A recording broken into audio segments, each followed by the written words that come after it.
Are you ready?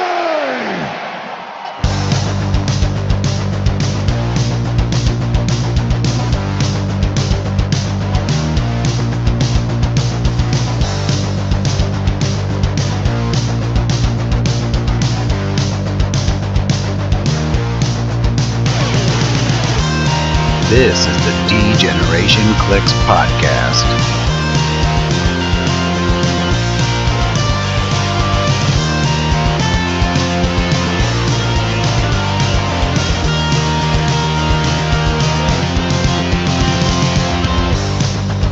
Here are your hosts, Ryan Redmond, Miles Kane, and Daniel Schwab. Welcome back to the D-Generation cliX podcast. I'm your host, Ryan, and with me today, as always, are Miles, Dan, and Pete. Miles, how's it going? It's going pretty good. I mean, I had a rough weekend getting my van fixed up, but that's all good. I'm prepping for Worlds. Did a little 180 on my team. So, got about 3 weeks to practice. I'm feeling confident. All right, awesome. Dan, what about you? Weekend was pretty quiet, but Monday night was pretty exciting. A last minute change to go to pre-release, so that was nice. All right, yeah, it was nice to see everyone there. I think we had, 9 people show up? I think so, something like that. All right, and then, Pete, what about you? I wouldn't call what I did at pre-release show up, but I paid money and got some boosters and managed to, in the 2 boosters for the event, and then the 3 that they just let you buy after because nobody else wanted them, managed to not get anything above a rare. So that was pretty sweet. There's still Luckily, some though, stuff. pretty good rare. There's Yeah. there's some stuff that was still pulled out of there, though, wasn't there? There's a chase. Yeah, I didn't get it. I got like literally like my best pieces were rare. Somebody like took pity on me and gave me a super rare Wally West because That's it was great. just such a bad night. Looper's a good guy. Yeah, Looper's a great guy. Like literally, this is how. Let me describe my pre-release. It'll be quick, I promise. I got the buy round 1. That's the only win in points I scored. I managed to hit 3 attacks. People super sensed out of 2 of them, and then so I think I did a total of like maybe 6 clicks of damage through 2 games last night. That's how effective the team was. What was your team? Only up from here. It was like that 120 point Wonder Woman, Green Lantern at low, Booster Gold at low or high, and then 2 Batman swap. I just couldn't hit an attack. Like I think my average roll was like 5 or 6. It was confluence of running into better pieces and just not hitting an attack. So there's just nothing to be done about it. So yeah, but it was good. It's fun. It's new. It's pre-release. It's new pieces. I mean, so I got to see Dan and Dalton and the rest of the local community. So I had a good time. It just was a little humbling by the end of it. I think Dalton ended up in 3rd place, and he ended up out of his 2 boosters for prizing. I think he pulled the Ultra Chase Superman. Yeah, that's right. And Kal-El. yeah, Prince Kal-El. That was the other one. That's right. And then he had a great night. we had a really good game. I ended up playing him, I think, round 2. I ended up pulling Poseidon and Zala Jarell. Is that her name? Zala? Yeah, I think it's Zala or Zara, one or the other. Yeah, Zala, Jorel, yeah. So that was a fun team to play. Yeah. Dan, I had fun. All my games were fun. It just was not ideal. So well, we're running it back next Monday, and then at Worlds. Dan, what did you end up playing on your team? My pulls were pretty bad. I pulled 2 rares because I called it. I'm like, well, I'm just gonna pull 2 rares, and that's what I'm gonna play. I pulled the Swashbuckler Batman swap, and then I pulled the Robin. But I did get the Trick Arrows, which was nice, and so those went on Robin. And then I also had what was it? The Uncommon Supernova because I needed Prob on my team, and the flight wasn't bad. I had the uncommon Batman swap, so I actually had the swap tech on my team, which was kind of cool. The prehistoric one, and then I had the Blackhawk pilot, and was there anything else? Deadman on my team. Oh, okay. Yeah, after playing just in pre-release, it does seem like it's going to be a pretty fun sealed set to play at Worlds. Didn't you also have Animal Man? Oh, sorry, I did. Yes, I had Animal Man. I missed Yeah, that. forget about him. He just Animal forgot to Man. mention his best Go. attacker. He's like, oh yeah, He's I the have goat. that. Well, I mean, because he either hit and killed something immediately, or he just died. That was kind of the problem. Was he was not very consistent. Yeah, I don't think he sticks Yeah. around much, but hopefully he puts something down before he does go down. And then also joining us is Oliver. Oliver, how was your weekend? Good. Even though I exposed myself a few seconds ago. No, you're fine. You mean you just talking before you Yes. were introduced? Yes. All right. So he was able to go on his first long distance Hero Clicks trip this weekend. So that was a lot of fun to go and watch him compete somewhere new. How did you like that? A lot. You like that a lot? Yes. Yeah. Okay. I got the upside down low pack. That's what I like the most. And I got a brood that he swarmed me with. Mm-hmm. And you got the, what would you say, the high five pack for Fellowship? Yep. Yep. That's awesome. We don't 2 for 2 for Fellowship. Huge sign. That kid's got a real good attitude. Everyone can learn something from Yeah. him, I think. Yep. Yeah. Somebody learned about a tarot card. He's like, this can't stack with Colossus. Nope, it does. Oh yeah, we'll get to Duh. that part. The mind control one. Yes. All right. So we don't have too much news, but we did get one big piece of news. The Black Lantern Superman is finally dead. Ryan Yes. Bookwood has traded it away for an Ellie Starro, which this was a great decision. So we can finally put Black Lantern Superman to bed and have no more Black Lantern Superman teams. Black Lantern Superman is bad. Really, really bad. Will any of you guys miss him? No, not at all. I mean, to be honest with you, I'm gonna miss Bookwood's Superman teams, and just him trying to, he was really committed to the whole thing. I'm a little sad that this is the end of the Black Lantern Superman era at the Coliseum Games. So, Well, it looks like we're moving on to Starro, so it's a little bit easier to take in. Yes. You saw that if you're gonna commit to the bit with the 20-point star, it's a little harder to pull off than you think. So he might not enjoy that anymore.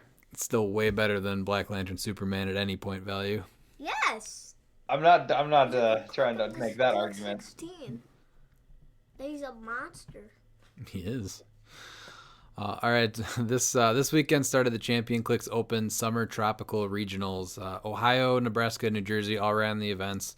Oliver and I went to Ohio. So before we get into all the top 8 builds for those 3 events, here's how the Ohio event went for us. So I played a similar team to what I've been doing. I just tweaked it after the watch list results. But as a full point Arachnite at 100 points with the Avatar of Amit and the Galactus Herald dial, King Deadpool and Elsa with the trick arrows, Madam Web with the web shooters, Jennifer Kale, Scott Porter, the black shirt one, and then 2 of the Legacy Daredevils at 10 points each. Cathan on the sideline, which always went on Arachnites, and then Absorbing Man, the Prime, and Mystery of the Strange Cube on the sideline, the mystery card. And then also a nifty traffic barrel. Nifty Track Barrel's the best. Yep, you got to play one too this weekend. What Yeah. did you play, bud? I played Prime Colossus with the motorcycle, Butterfly, Death Metal Wonder Woman, Genesis that's super annoying with the Soul Sword, both the Scott Porters, White Shirt with the Sinestro Core Ring, and then sideline for Butterfly were Major Logan, Carnage Silver Surfer, King Killmonger, Arn Inquisitor, Dark Phoenix, and Myrn. Good job. And then I also never brought in Myrn. not once. No. And then you also had the nifty traffic barrel too, Oh right? yeah. Yep. What did you usually The have best your thing in the world. What did you usually have your motorcycle set to? Charge of Super Senses. Charge and super senses. That work out pretty well. Yes. Yeah. Somebody got mad at it, I think. Just like, stop hitting the Super Senses. All right. It sounds like it was a good choice then. Yes. Very good. All right, so round one, I played Joe Redwine. He'd been out of the game since I think 2020, he said, but his friends just got him back in. He played a monster team with double Carnage Surfer, one at full, both Scott Porters, the Prime Hulk with the motorcycle, and a Colossal Carnage. It was a fun game. His rollouts were pretty solid for the majority of the first half of the game, and then the two pieces that always seemed to get their senses were those surfers, though. Always rolling their their shape changes whenever I try to attack them. I was able to shut down the movement with his barrel though, so his team was kind of split up. He had a really hard time getting his Prime Hulk back to me, and then the Carnage Surfers were split up, and then he got to choose map, so he brought us to the Bloodstone Maze, and he just wasn't able to kind of get his team back together. The barrel shut it down pretty well. Eventually, I was able to get through the Silver Surfer rollouts with Arachnite and then take out both of them. So Arachnite! I ended up getting 270 points to 40. Oliver, what about you for round one? I played Anthony Stromer.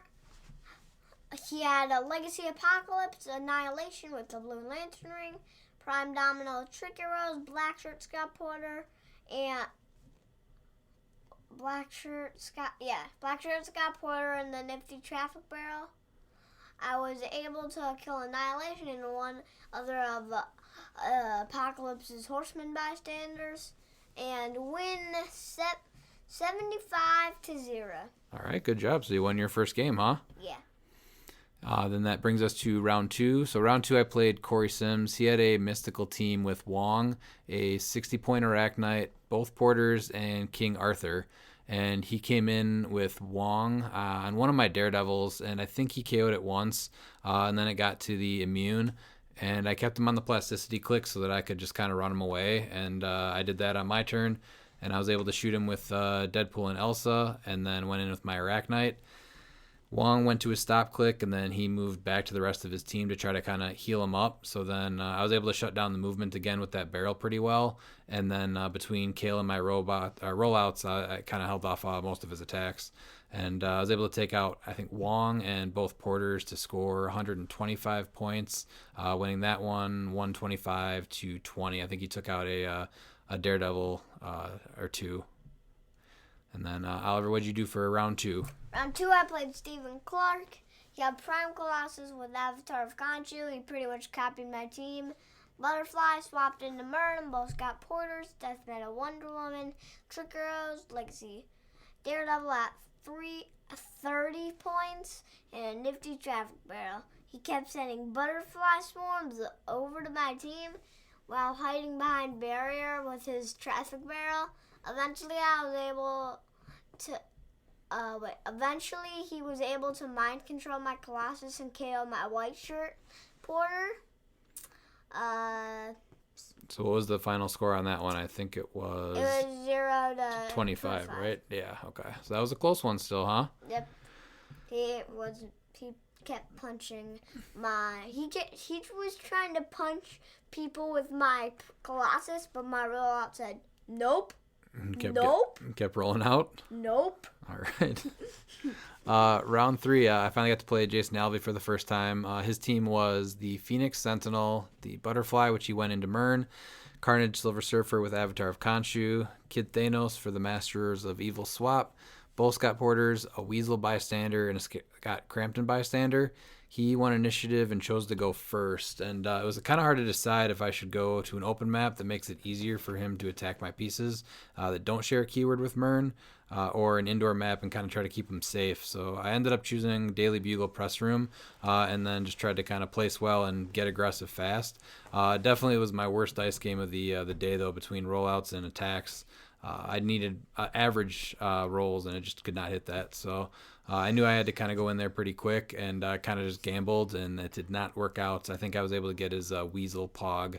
But I threw out Deadpool and Elsa, and I had to use Perplexes into speed and range to try for an energy explosion. But he had just switched to Killmonger, and I don't remember if I missed my attack or Killmonger hit the rollout. And then since Deadpool and Elsa had the trick arrows, he either evaded it or I missed the attack.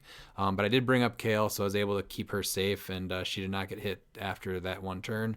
And then I was able to throw up Arachnite, kind of going in and figuring I had 3 attacks if I could KO Weasel, because he was only, I think, a 16 defense. So I hit and KO'd him. I got my free boop, but every time I missed Phoenix Sentinel, I think. Is he an 18 or a 19 on his top dial? His defense? I believe he's an 18 with Impervious. Yeah, Okay, 18 Impervious. So yeah, I needed a 7, and I missed that 3 times. So that was a little rough. Arachnite stayed pretty safe in that game and most of the games, but eventually I lost Deadpool and Elsa and then Kale, but I was able to score Weasel and the Scott Crampton Pog. So low scoring game for me. That one was 14 to 85. He won that one. Oliver, what'd you do for round 3? I played Brandon Hogan. I don't remember this game as well. He had Carnage Silver Surfer, Prime Hulk with white shirt, and a nifty traffic barrel. He was able to score Colossus in the barrel. I wasn't able to score any points in this game. I lost 0 to 85. I forgot that that Prime Hulk goes for blocking, so I tried to barrel up his traffic barrel, so Colossus go run and grab it, so I could go get somebody else to grab mine. Oh no, that'd be a bad idea, because then it would just shut down mine. Oh well, you live and you learn. All right, round 4, I played Jalen Major. He played a Legacy Apocalypse Annihilation with the Blue Lantern Ring, Prime Domino with the Trick Arrows, Black Shirt Scott Porter, and the nifty Traffic Barrel. This game I totally spaced on what Apocalypse can do since I haven't played him since the last year's Worlds. And his first turn, it looked like he was going to try to barrier up with Apocalypse, so he grabbed the Traffic Barrel and went to the corner. So I ran in with Arachnite trying to take advantage of the Precision Strike tarot card. Mine, and then I ran him right over to him, and then just completely forgot that he could mastermind up to 8 squares away. So he was masterminding all my attacks to Domino, and then she would hit her stop clicks, and then because he wasn't KOing the bystanders for it, I couldn't do the free boop away. So I was stuck for most of the game next to Apocalypse. But I eventually brought over Madam Web just to make sure I could get my breakaway. Since Apocalypse had that barrel, I couldn't just ignore him. And then it took, I think, both of her probs and a Porter reroll between his prob and his Porter reroll to actually get away. And then when he passed his turn towards the end of the game, Domino was able to, I think she was at her second to last or last click, but his Precision Strike card was up, so I just needed to go in with Arachnite, and I should have been able to take her out because his Precision card was up. So that one was a little bit rough. But and then we were adding up points, and he mentioned that I didn't score any Horseman bystanders, and I totally forgot that those were also worth 5 points too. So Jalen's obviously a great player. Just sucks to make so many dumb mistakes that just influence the game so bad. So he won this one 30-0. But that was a very cool combo, that team, and then Domino with the Chick Arrows on those stop clicks. Very, very mean. I like that team quite a bit, actually. Oliver, what'd you play for round 4? Round 4, I played Noah Johnson, who played Prime Class with Billy Clubs. I used to play him with the Billy Clubs a lot, actually.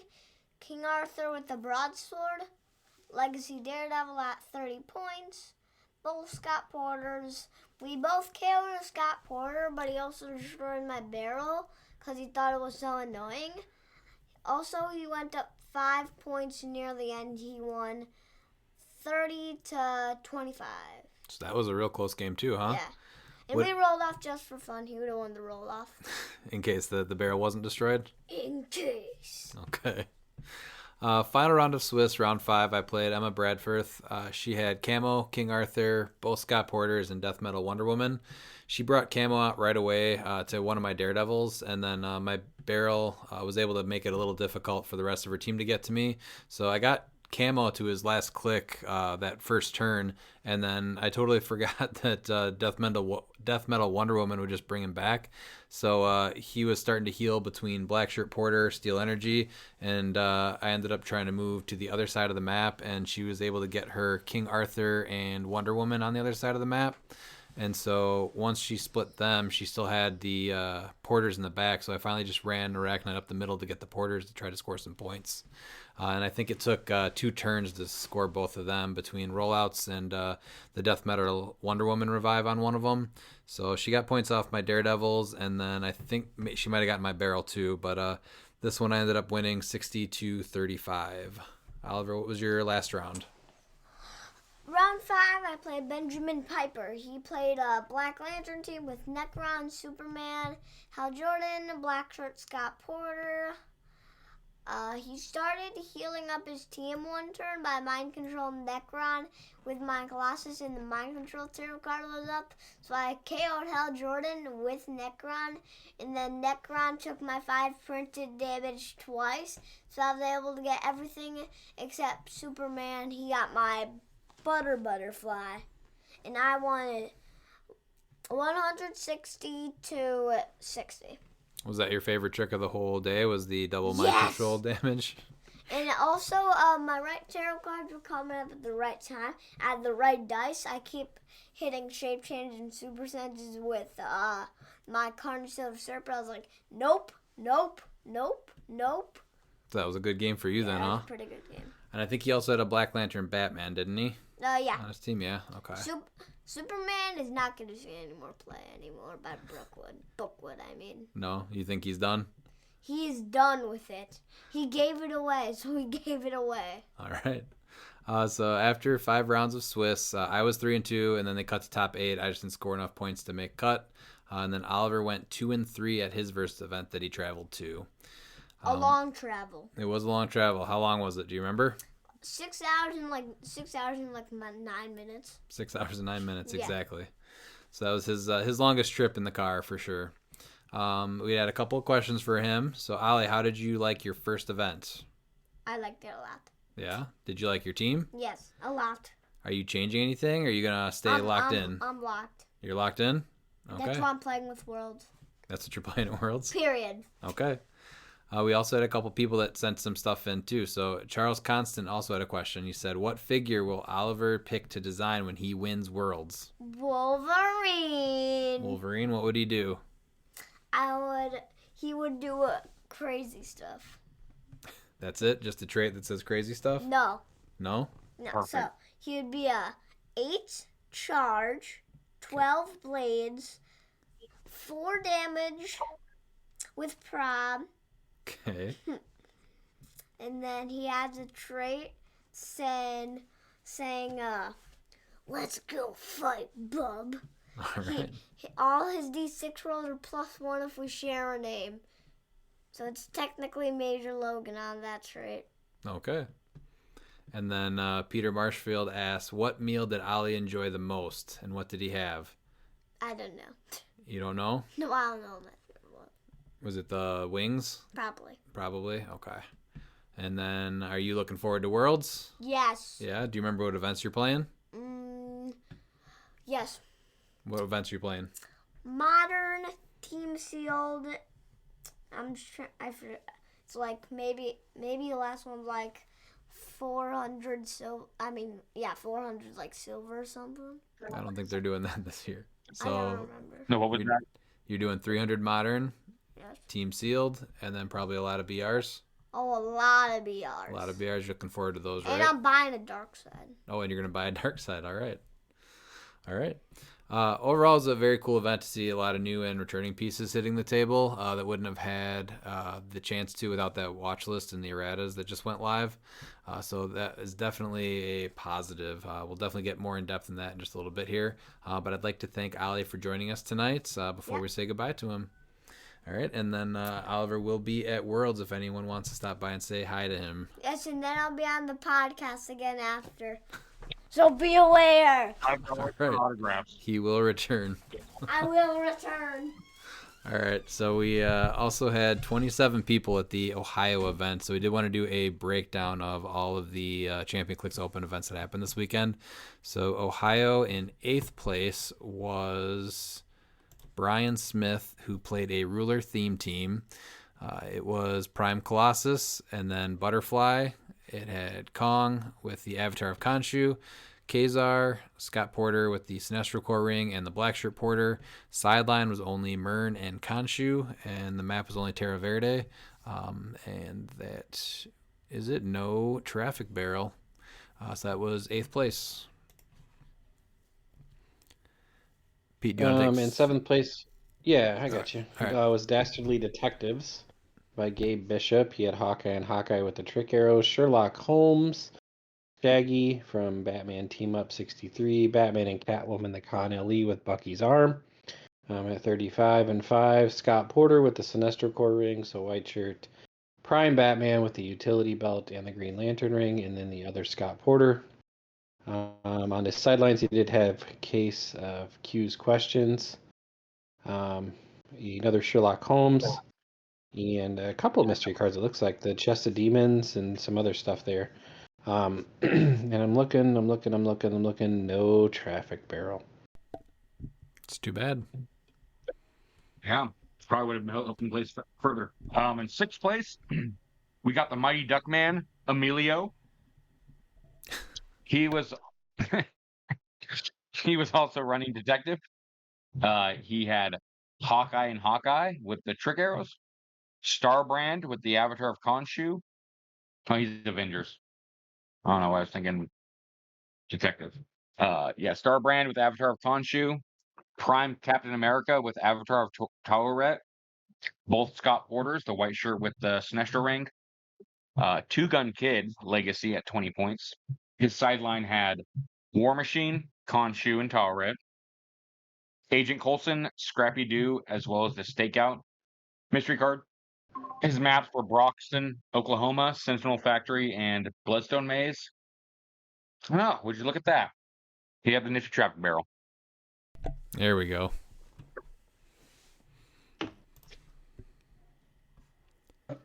All right, next is Jason Alvey. So you talked about his team a little bit, but I can run back over it. So it's Phoenix Sentinel at 75, Butterfly, Carnage Silver Surfer with the Avatar of Khonshu, Kid Thanos, double Scott Porter, and white shirt had the Sinestro Core Ring, the Weasel Pog, which I know people have been talking about because it gives you +1 range and +1 attack if you're adjacent to him, and then Scott Crampton Pog. His sideline has Khonshu, Killmonger, Iron Inquisitor, Major Logan, Mern, and Absorbing Man Prime. So I'm guessing so his swaps for Butterfly were either Mern or Major Logan, and then he had the MOE and stuff. And then his maps were Daily Bugle, Obamaste, and Bloodstone Maze. He did not have the Traffic Barrel, so...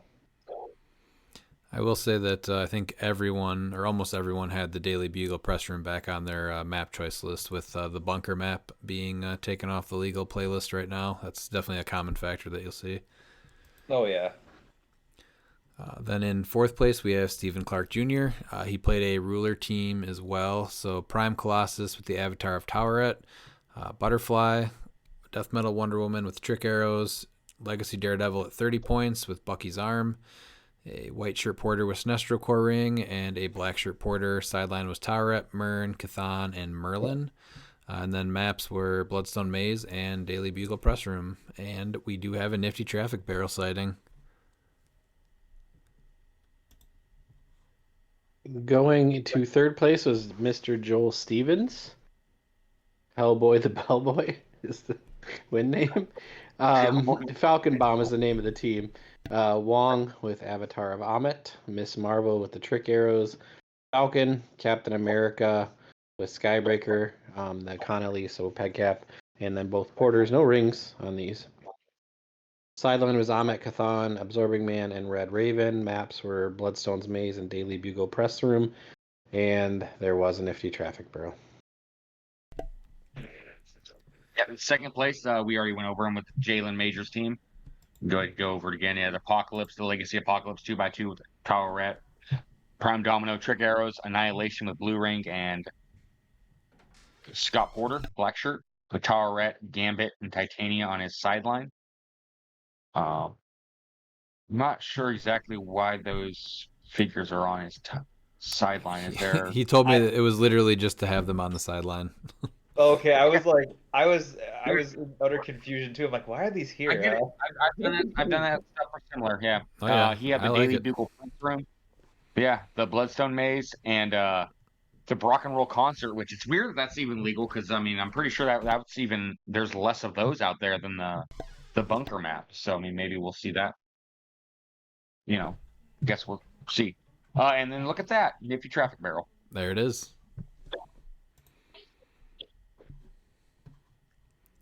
And finally, we have Mr. Daniel Powell in first with double Carnage Surfer.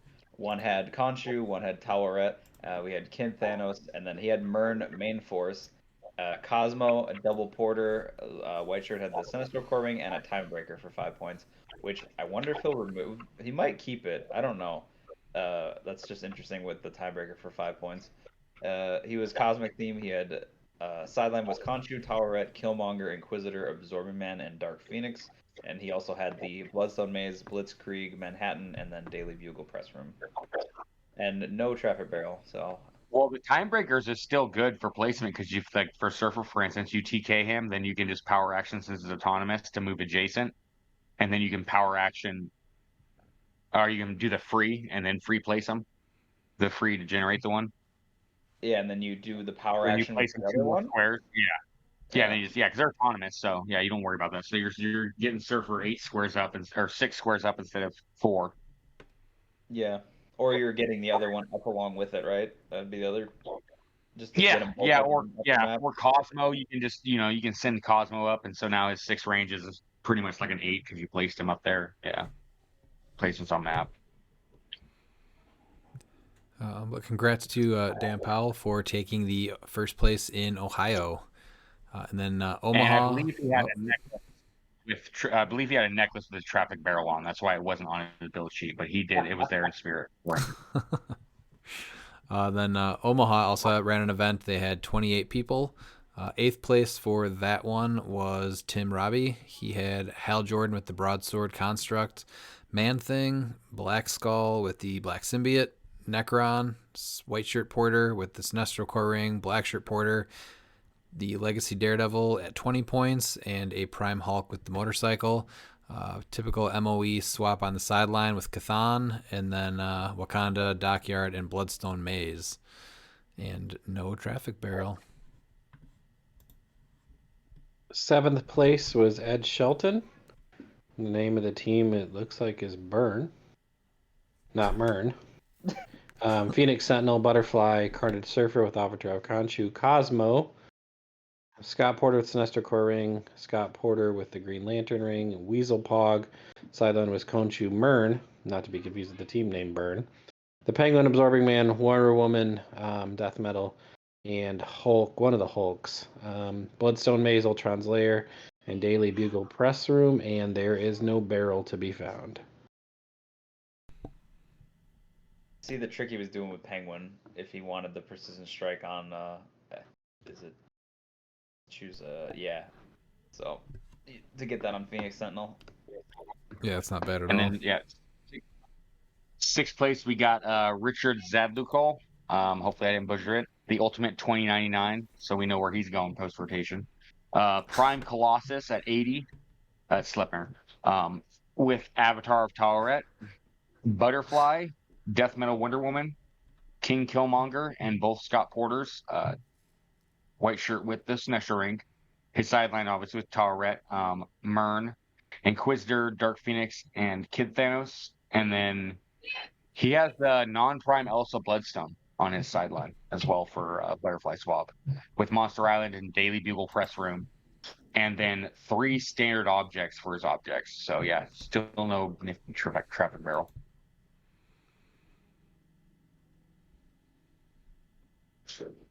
Next up is Brendan Flick. Just a moment, technical issues here.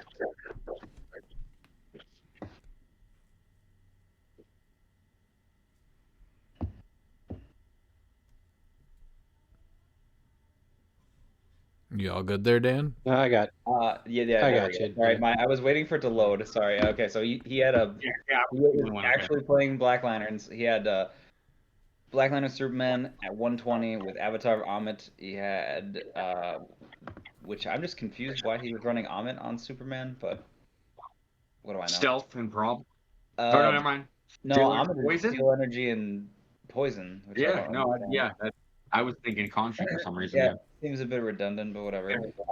Green Arrow, Aquaman, Necron, and then double Scott Porter, and then the white shirt had the Indigo Tribe ring on, so he could do the support and still make constructs for free.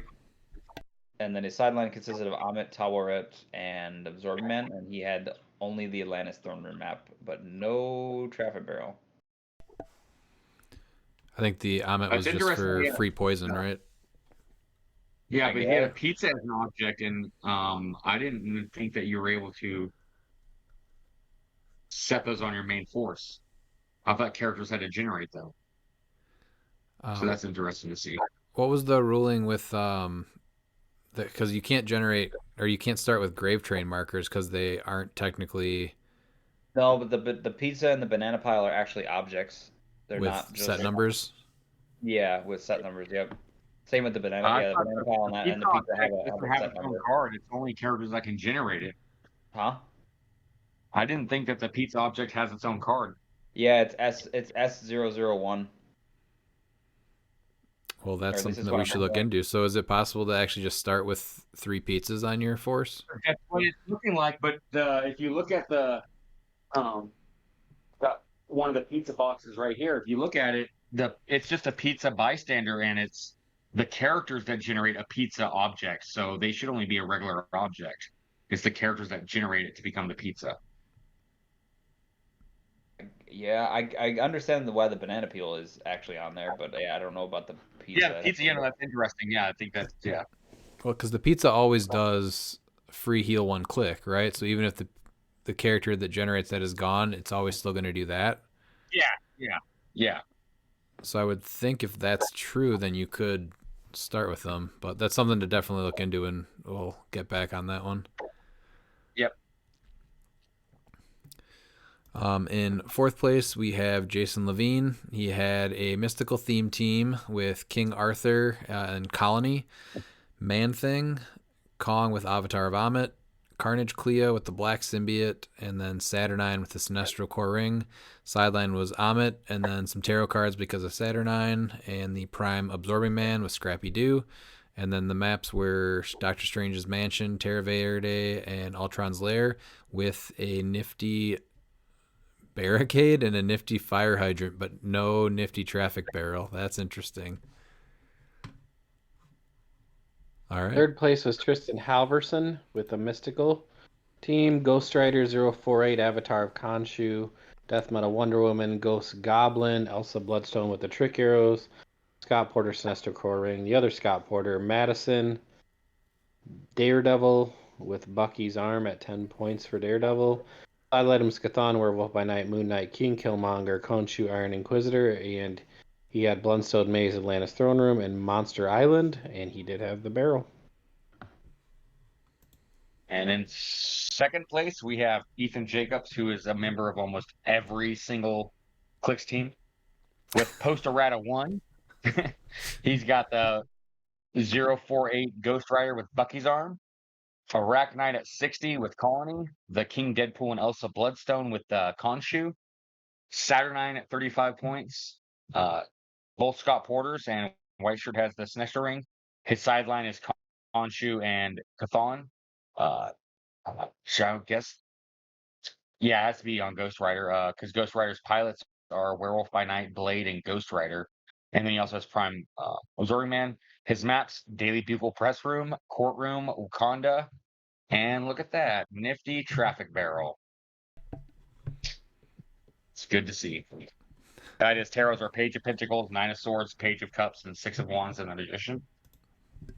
And then finally we have Alex Mater took the win there with the so he's consisted of 048 Ghost Rider with the Warlock, Arachnite, Death Metal Wonder Woman, Ghost Goblin with the Trick Arrows, Scott Porter with the Sinestro Core Ring, and then the other Scott Porter. His sideline consisted of the Play at Home kit Werewolf by Night, Iron Inquisitor, King Killmonger, Kid Thanos, Chthon, and Dark Phoenix. And then his maps were Daily Bugle Press Moon, Dark Dimension, and Bloodstone Maze. And he did not have the Traffic Barrel. Sad times. Well, even without the traffic barrel, he was able to take first place in Omaha. So congrats to Alex Mater. And then in New Jersey, they had a 24 people event. In 8th place was Michael Corbin. He played a ruler theme. It was, again, a Prime Colossus with Avatar of Towerette. The Butterfly, Kong at 50, Kazar, White Shirt Porter with Sinestro Core Ring, Black Shirt Porter. Sideline was only Towerette, Myrn, and Death Metal Wonder Woman. And the maps were Bloodstone Maze and Injustice Gang Hideout. No traffic barrel. 7th place was Mr. Anthony Bruno. And he played Prime Colossus of the motorcycle, Butterfly, Kong with Avatar Conchu, Black Shirt Porter, White Shirt Porter, Sinestro Core Ring, Daredevil at 20 points with the Muramasa Blade. That's different.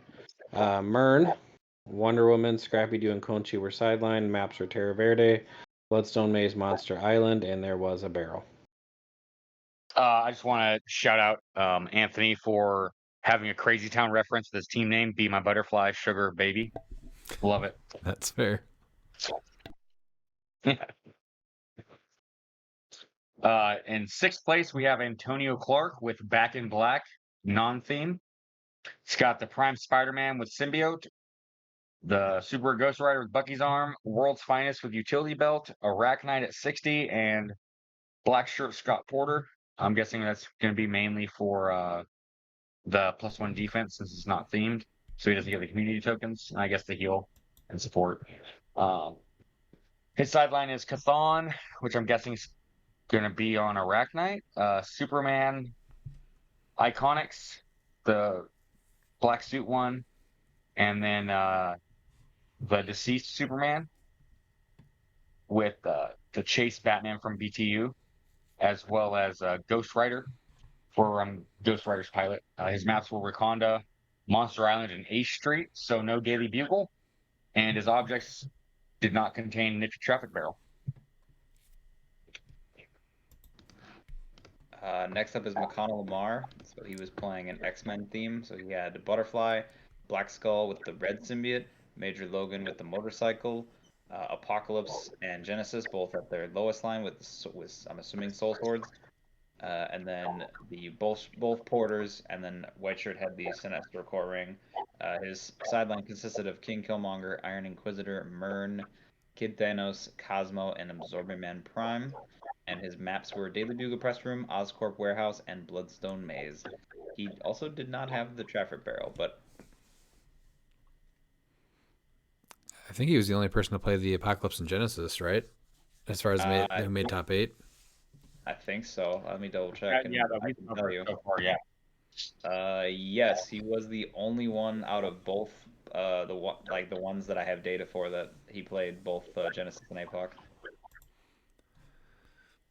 And then in 4th place, we have Joe Pangrazio. He had a full point Arachnites with the Galactus Herald and Avatar of Amit, Death Metal Wonder Woman with the Avatar of Towerette, Kazar with the Avatar of Khonshu, the Black Shirt Scott Porter, and then a 10-point Legacy Daredevil with the Warlock Sword. And then sideline was Amit, Towerette, Khonshu, Galactus, Chthon, and then Mystery of the Strange Cube mystery card. Maps were Bloodstone Maze, Abamastay Yurt, and the Avengers Tower. No traffic barrel. In 3rd place was Michael Kornichuk. He had a 200-point Kong, Avatar of Amit. Hush at 60 points with Avatar Conchu, Madison. And then sideline was Amit, Chthon, Khonshu, Absorbing Man, Scrappy Doo. Maps are Terra Verde, Monster Island, Ultron's Lair, and there was no traffic barrel. I really like the addition of Hush on this team. Yeah, Hush is I mean, you could have saved 15 points and got, Johnny Blaze, but Hush is good too. 2nd place, we have Luke Scheffenacker with Prime Colossus, Butterfly, 50-point Kong with Khonshu, King Killmonger, and both Porters, and once again, no ring on the Porters. Sideline, Khonshu, Myrn, and then his MOE swaps, Kid Thanos, Ghost Goblin, Inquisitor, and Black Skull. And Daily Bugle Press Room, once again, Wakanda and Bloodstone Maze. with no Nifty. And finally, we have the top seed, which was Isaac AB. So he played an unthemed team consisting of Prime Spider-Man with the Black Symbiote, Major Logan at full with the motorcycle, Kong at 50, Black Skull with Bucky's arm, and then the White Shirt Porter, I think. Yeah, White Shirt Porter with the Sinestro Core Ring. His sideline consisted of Doom Supreme, King Killmonger, Iron Inquisitor, Chthon, War Machine, and Scrappy. And his maps were the Ultron's Lair, Bloodstone Maze, and Daily Bugle Press Room. He also did not have the Trapper Barrel. Oh, but congrats to Isaac for pulling this out. The theme is interesting. Yeah, I totally missed that Major Logan was actually at full. So that was a 90-point investment into him. So that's actually really cool to see. I'm guessing he put the motorcycle on charge and super senses just to make sure Major Logan could get to where he needed to go. Oh, yeah. And for sure, yeah, because he also going to be getting a +1 to his rollout, so it'll be a 4 through 6 senses. Yeah, that's really good. So yeah, Isaac AB, Alex Mader, and Dan Powell, I think they all get first round buys into the March Champion Clix Open event. So I think that, did they mention if it's going to be full points or half points? I'm guessing full. I thought it would still be half points but I thought that was most of what thing was now, right? For tournaments was half still? Or? For the buys, when you win an event, I thought they were doing. There's an event coming up here where it was either Worlds or Champion Clix Open where you got a full point buy. I thought they said. Because it's not like a buy based off numbers, like it's a buy that you earned. So yeah. Oh, okay. Hope that would be full points. So yeah, I think those are full points going into the Champion Clix Open March event next year. And then there's still, I think, 2 or 3 more events that are happening over the next couple of weeks. But we did want to take a look at the majority of the pieces that were seen in the top 8s over this last weekend. So the first one with that is the Carnage Silver Surfer making his return after kind of sitting out for a few months. There were 4 played, and then 2 of them were on Dan Powell's winning team. What do you guys think about the return of Carnage Silver Surfer? It was expected. I mean, he's a known commodity, and he's known to be good. So, I mean, it's smart when your main focus of what you were doing completely changed, that at the last second you go with what you're familiar with. Yeah. For a lot of people, I know that there were even more people though went to try new stuff, but yeah, I mean, Carnage Silver Surfer is like an easy pick just to go to, and I don't think that's the wrong answer. You know, people are trying to win these events, so of course they're going to go to what's proven. I mean, yeah, you know it works, so why reinvent the wheel? Yeah. Yeah, I think this was the only miss on the watch list, was bringing his starting line down a couple clicks where it probably should have been in the first place, because it was pretty obvious. Yeah, it was pretty obvious that he was going to make a return with Kong's most likely seeing less play. So that would have been the perfect time, but I'm guessing that just because he's been around for as long as he has and he's on his way out soon, that they just kind of are letting him slide. That's just interesting, because Kong is still very good against Surfer, so I still think that Kong has a place, but he's not as much of a threat because he's a little more difficult to deploy, and you just don't stack your Surfers on top of each other. You space them out. So if they can get the Kong across the board, they're potentially getting one, but probably not both on the first turn unless you're just not paying attention. I said it once. I think we were messaging about it once all the watch list stuff and the erratas hit. I said, well, Carnage Surfer is going to make a comeback into the meta. Yeah. He's just too good not to. So he's still super weak against Kong, though. So I do think that with the uptick and seeing how many Carnage Surfers are going to probably see Worlds, that Kong still sees an uptick as well. That's what I was thinking. Yeah, I think Kong is just as good. He's just not the easy button for everybody because you can't place 2 of them full map or halfway across the mapping. Do you guys think then? I mean, if the goal was balance and more pieces hitting the table, then they've achieved it. You're always going to have people play highly efficient 50-point attackers. And there's 2 of them right there. So yeah. So safe to assume that this guy's going to still be all over Worlds in 2 weeks, 3 weeks? Yeah, I'm fine with that. Yeah. I'm fine with that. Yeah, we're still in a better We're place than we talking were. Kong. No, current Silver Surfer. I mean, I think you'll see a slight uptick. I think there'll still be way more Kongs than surfers. I think so too, just because the Kongs are a lot more affordable. And I know that I'm sure more people actually, when they saw Surfer was getting less play, probably tried flipping them. So, I mean, he's rotating. So, and he's right now, I believe he's on the bench list for silver. So I would assume he people stays aren't really there. clamoring to get him. Yeah. Yeah. People really aren't clamoring to get him already. And, I mean, I think Kong is perfectly viable enough without playing Surfer. But yeah, definitely more Kongs than Surfer. But we'll be seeing more Surfer because of the change to Blackheart more so than the change to Kong.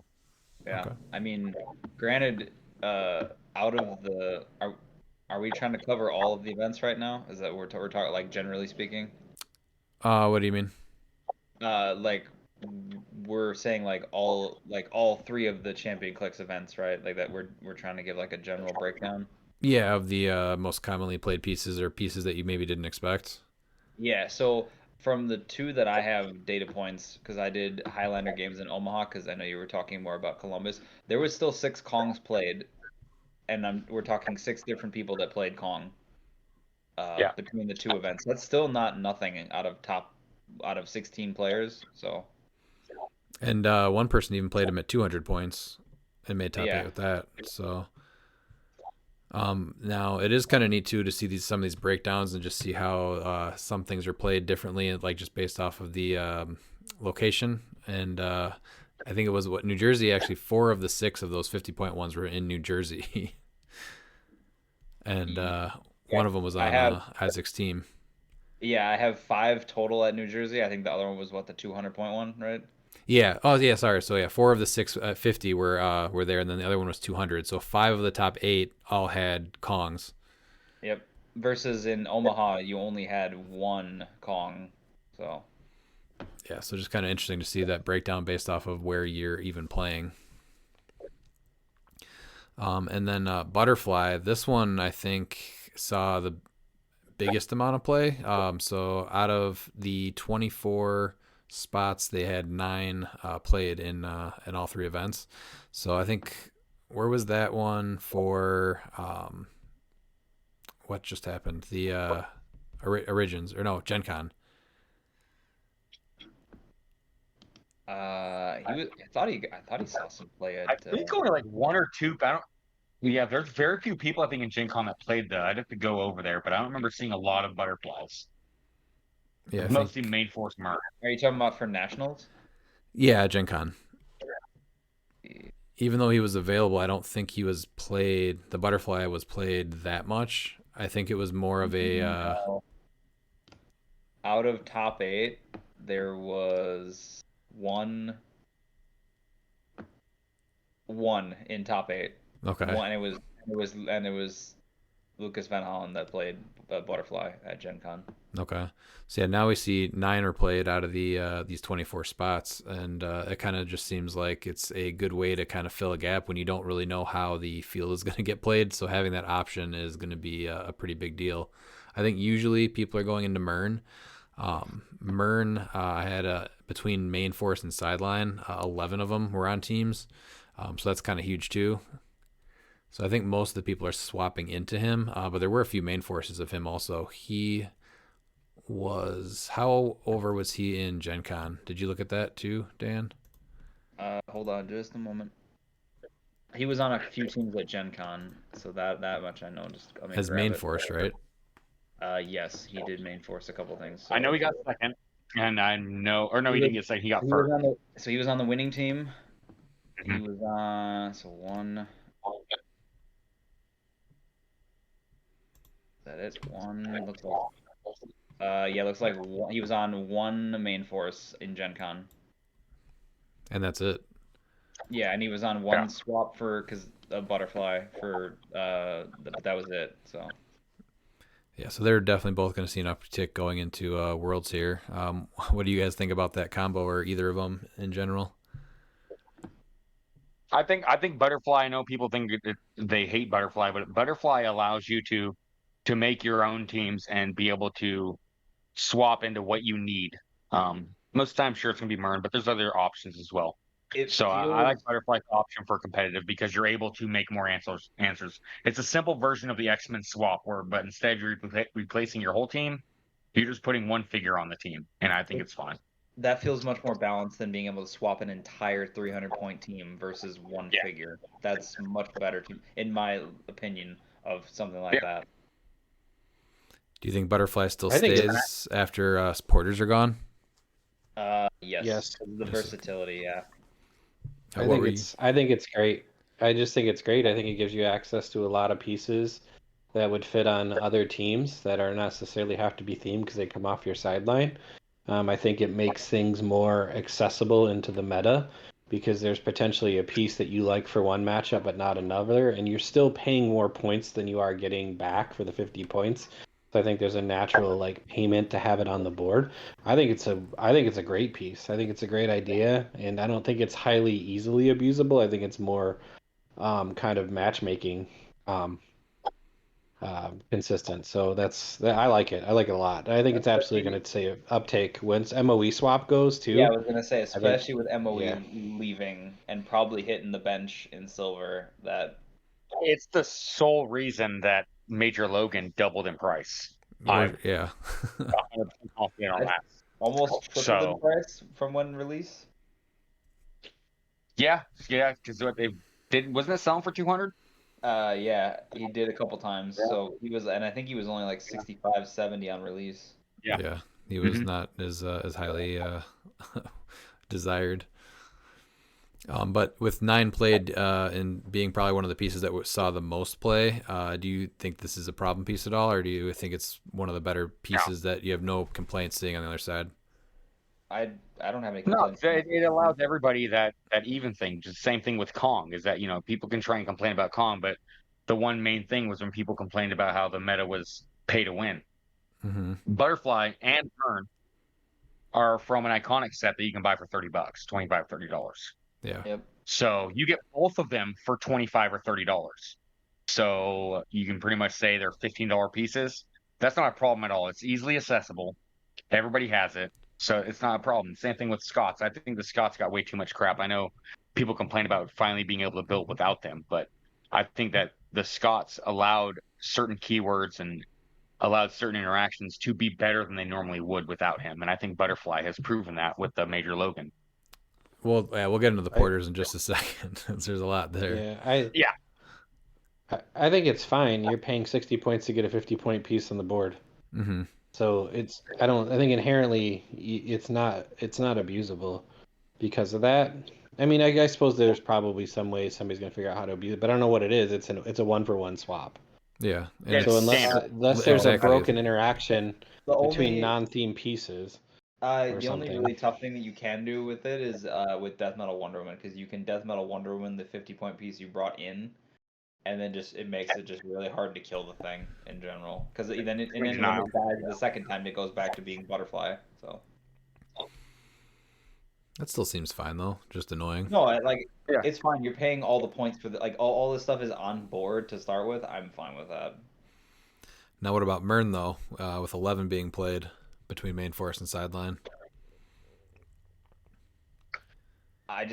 It's just he's a counter to all the stuff that's happening. That's just it's not even if so you much take it away. Yeah, it's also all the stat mods. We've been living in a world where it's I'm a 15 on your 22, and now I'm back to being a 12 on your 19. Yeah, and you just look at it and you look at the type of play styles that would be encouraged without Mern. Mern is a necessary evil in the meta because it's discouraging people to do, little turtle teams because it's extremely hard to build a competitive team without one of his keywords. It's extremely hard. It's not impossible. Just one question. Isn't a 15 on a 22 the same as a 12 on a 19? Yes, it is. But it's more the absurdity of the it's just more the absurdity of the number than it is necessarily the total of the attack roll. For some reason, it's still harder to hit, though. But it is. But Mern is only going to mess with the opposing characters, so you can still up your defense, and you're still taking away any modifications for the other ones. So do you think that is a bigger deal with where we're at right now? Uh, I mean, it depends because he's somewhat. I would say he's more durable than like Jennifer Kale, but he's still kind of squishy. Like I mean, he's just reflex. He's got stop click. Yeah, I He's think he's only great. 20 more I think he's a points. necessary evil. Yeah. Yeah, no, yeah. He's a necessary evil. Um, yeah, I know we have a few questions about him, so I'm not gonna, go into full. But I think he's a necessary evil that we need because he's stopping that turtle team. But doesn't he Um, also encourage that turtle team to hide behind barrier and just shoot from however far away? Because we still have a lot of I older guess, pieces with those but really no high one's ranges. range. Yeah, but you can get Well, yeah, across them. sure. With it There's a being way to do that, but I was yeah. thinking with the small maps, you're getting over there. You're not sitting on a 24 by 16 and having a tough time getting over there. You're going to be over there, and even without black card, you can still. There's plenty of ways to get across the map and then strike Well, we back. saw the team that had high range with Mern, and they lost in top 8, and that was the Phoenix Sentinel. So, Yeah, but he That's was true. also first seed going into top 8. yeah, yeah. No, I think I don't if they're going to do a change, which they already had, and I know people are going to just you don't need that.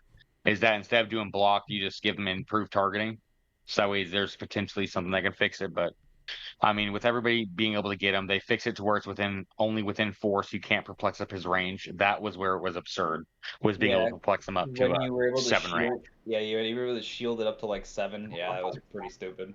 Yeah. After a rotation, I think it's less of an issue when you start to balance out the older pieces before small maps were a thing, and then all of the crazy modifications that are happening, mainly with the porters. I think things will kind of balance out a little better, and he'll still see a ton of play, but I don't think he's going to be as must play as he is right now. The stat mod is He's just huge. he's fine. He is. Yeah. All right, what about the MOE swap? So between one piece starting on a force, we had 9 MOE swaps out of the 24 teams. They're battle tested. You know they're good. They're not broken or anything. They're super consistent. And they're 50 points of amazing like Swiss Army knife. Now, isn't that similar to Carnage Silver Surfer, though, where they just saw an uptick more recently? Because No, I feel like they've still been pretty consistent as far as like on team. I think so too. Yeah. I didn't see one Mephisto, so Mephisto, at least he seems to have kind of fallen out of favor. People realize, well, even with Kong not being as prevalent, he's still just an easy 30 points. And him coming back, he bleeds points. So He does, but with the prob and the outwit, I'm surprised that he still isn't played. He's still really good. He consistently does come back. He's got prob, he's got outwit, and he also allows, if you're playing a MOE swap, to get that heal and a click or a token off your team. Yeah, that was a surprise. Yeah, no Mephisto is really weird. Yeah, because he's selling for cheap now. I saw one of them, I think, go for 120. Yeah, because he was. Where did he max out at? 250. 250, I think. Yeah. Yeah. 300. He was at 300. Was he 3? Okay. Even at Worlds. Yeah. Yeah, it was Worlds. I sold him for 300 at Worlds. Oh wow. Okay. Yeah, he was 300 at one point. So yeah, I he didn't went. buy him for that, but he was 300 at one point. So he went from a 300 point or $300 ultra chase to not even being played in any of the top 24 teams in these 3 big events leading up to Worlds, especially with the MOE swap being so prevalent. I think 9 is still quite a bit. Yeah, but you're just like if you saw the teams that had them, like I don't know what you take off to put him back on there. That was kind of my thought was when I was looking at those teams. I don't know what I take off to put Mephisto on. Yeah, that's a good point. MOE swap is the best 50 points of support. It's just utility. And it's matchup dependent every time, consistent. You know exactly what you're getting. Like they're phenomenal. They're an absolutely phenomenal set of pieces. And even now, like most people, I think have ground it down to playing Killmonger for your equipment matchups, Iron Inquisitor for your other matchups that aren't that, and then Black Skull if you need a leader. That's what I saw the most of, or Doom Supreme for leadership. I think that was the 4 that I saw the most prevalent on teams. I did see a handful of Kid I think- Thanos is more him lately. I think what's been interesting with them is that they've kind of changed over time of which ones you see the most of. Like Doom Supreme for a while wasn't getting played, and now he's kind of come back around. Like Black Skull was always getting played on Monster because he was probably one of your better leaderships on Monster for the time. But there's been a lot of uptake of Kid Thanos. It's been really hard to agree. get leadership on your team, though, which I think is why Doom Supreme is even on there. So for the first time ever, I don't know if I've ever seen more teams that are taking their leadership on and off the field, and maybe some rounds only have 3 actions. Yeah, that is very interesting to see. I think that probably started with Kongs, but that's still not something that you normally saw ever before. It was always leadership all the time.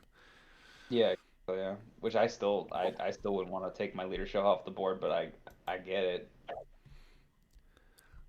And then Arachnite, which I thought we would have seen a little bit more of him. There was 3 at 60 points and then 1 at 100 points that made top 8. None of them at Ohio made top 8, though. Where do you think he's going to be going into Worlds with what we kind of saw this last weekend? I think he stays where he's at. I don't know if he's going to be that prevalent or not. Like, he was obviously a somewhat popular choice because he was still four different people played him. But I don't know. Like, there's a lot of stuff right now, and I mean, he's a good piece, but I don't know. He just seems like he counters a lot. Yeah, you got me on board. So this is the first time I'm playing competitive with Arachnite. So let's see if it's the right answer, the wrong answer. But I absolutely love what he brings to the table right now in the current meta. I think it's huge. What's not to like at him? I'm not sure if 100 points is going to be the answer if you're not familiar with the piece. I was talking with Dan about this earlier. Is that that's like I'm not familiar with the figure, so me to go all in on 100 points is not the right answer. I think 60 points is a perfect balance for someone that's just using him as a secondary attacker or even a main attacker that just hasn't really used him a lot. Oh, that's totally fair. Yeah. And he's still amazing at either point. Like either point value, you're getting your money's worth. Yeah. You just don't go all in on Arachnite unless you know that figure forwards and backwards. That's just he's still great at 60 points. I don't know why he's not getting enough play. Yeah, he's still a threat at 60. So I know that they did change. Do you think that that's actually a big part of it? Is that they took the trick arrow thing away, where he can only use it once per turn? Because I don't think any of them had that on him. Yeah, everyone's like, "Oh, Arachnite gets all the trick arrows," and I think that's, I don't know. I think there's other reasons to play him. I think the trick arrows just everyone looked at that as the easy way. You're still able to get.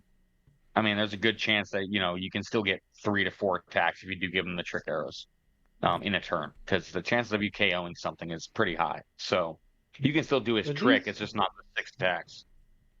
Those 6 Were triggers. all the Arachnites at one event? Hold on, I can tell you. I know there were none in Ohio.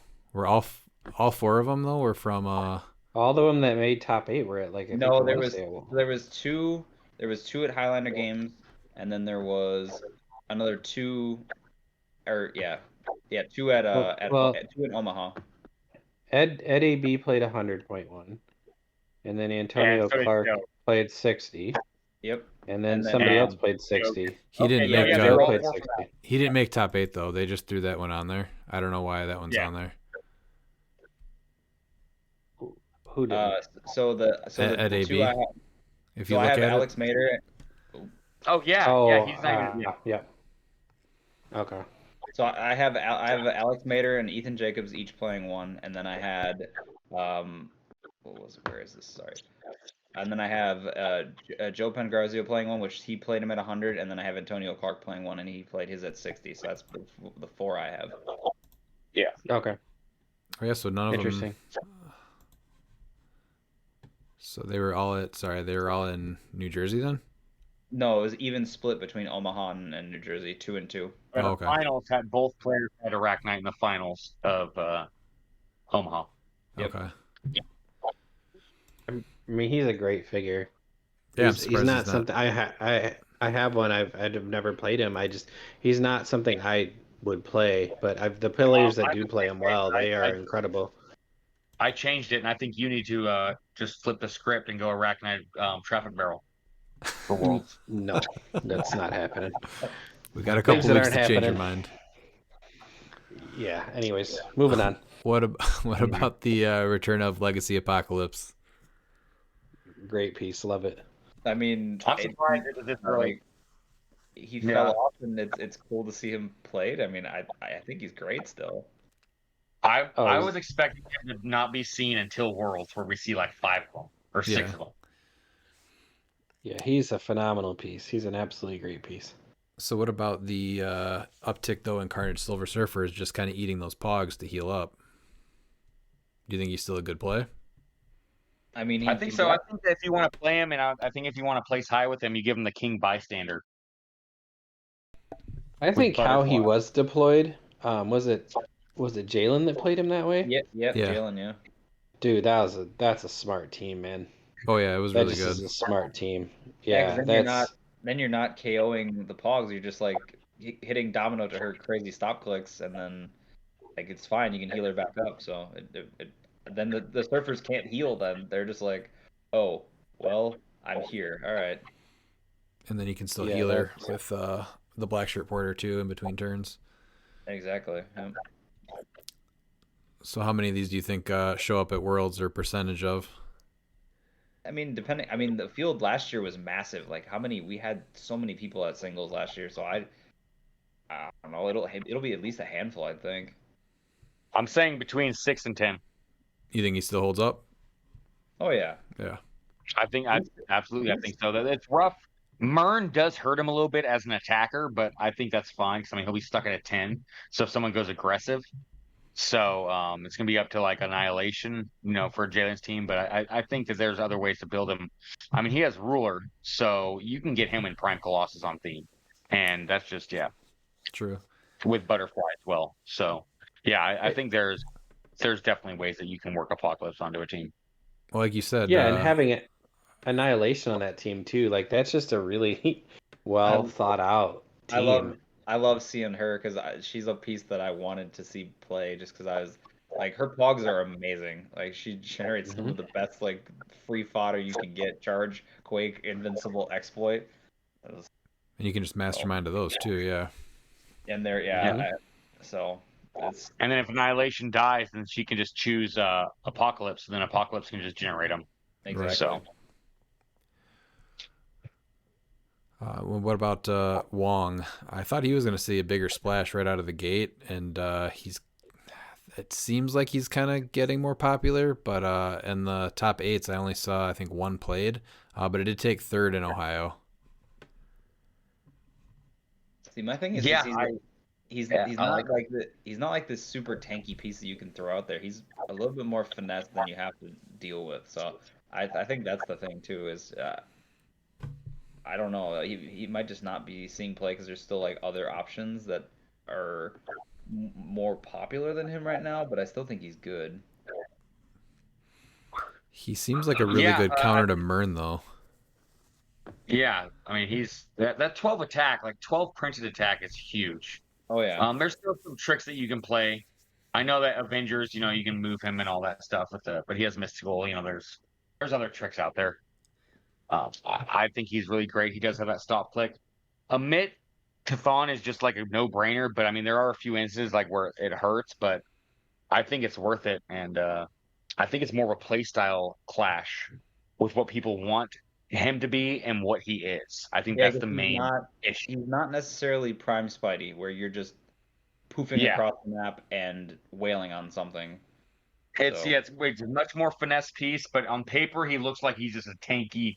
Just he goes and hits, and I think 100% he is still S tier in my opinion. He's just more of a finesse piece than just a tanky piece that you just throw out there. And people are probably hesitant because he has 75 points, but I think he is 100% worth it. And changing your play style to fit him is worth it in my opinion. I just think he's early. I think he's a post-rotation piece that's going to launch after that. I think there's still other things that are just slightly more efficient that people look at, or they're just more comfortable with, I guess, probably, because they haven't had to play him yet. I mean, But I think he's a great piece. Granted, he can easily kill a Kong, so there is that, but... Yeah, he can come in and do a lot, but he goes down pretty fast and easy, too. Yeah, that's the other thing, is that he goes down real quick. Miles, what were you going to say about him? I was saying he's very much so a finesse piece, and yeah, post rotation for sure is better. But I think that he's actually extremely good now during modern. I think there's strategies that are being slept on with him, uh, especially for mystical. Uh, so yeah, I'm on the Wong train, and that I might get hurt, and that might be the Wong team to play, but it's going to be the team I play. So All right.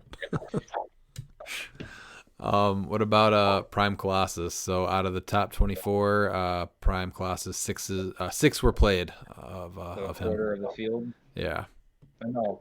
Well, it's 3 events. It's 3 events, right? Yeah, 3 events. Between 3 events, three top 8s, but there were 6 played. We know he's been good. Like I don't see why he would slow down. I would think a decent chunk of the world field will have him on their teams too. Yeah, he's proven to do good, and he's just like all over the place. I think he was easier to pull than the non-prime version when you were opening cases. Yes. I think someone had they had 3 bricks, and they pulled 3 prime colossuses and 0 regular colossus. I think even they were pulling them out of this 2 out of the same case. I think I saw that. Yeah. Yeah, 2. So I don't know what happened there, but he was everywhere, which isn't bad. Yeah, he's one of the 2 best attacking primes in modern right now. It's either him or Prime Spidey for their points.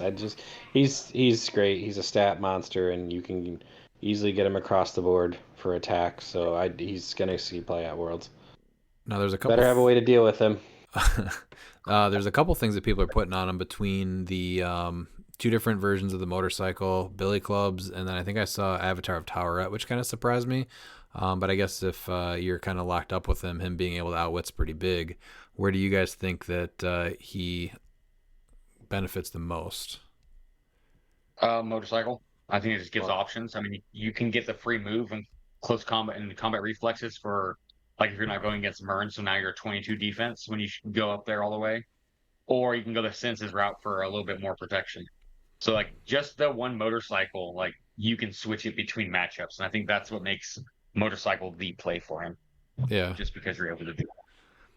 On Oliver's first team, we had the Billy Clubs on Colossus, and that worked pretty well, just having 2 options to divvy like the mind control damage to, but also just have another chance to mind control somebody else. That worked pretty well, but I think for those extra 10 points to get a motorcycle, I think if you can make that work, that's better. Yeah. Do you guys think that Towerette's worth playing on him versus those other options? I mean, unoutwittable outwit. If you don't have outwit access on your team, I don't see that as bad. Yeah, I think it depends on the rest of your team because you have to have outwit. Like you have to have access to it somewhere. It's still not as common as it used to be a couple of years ago.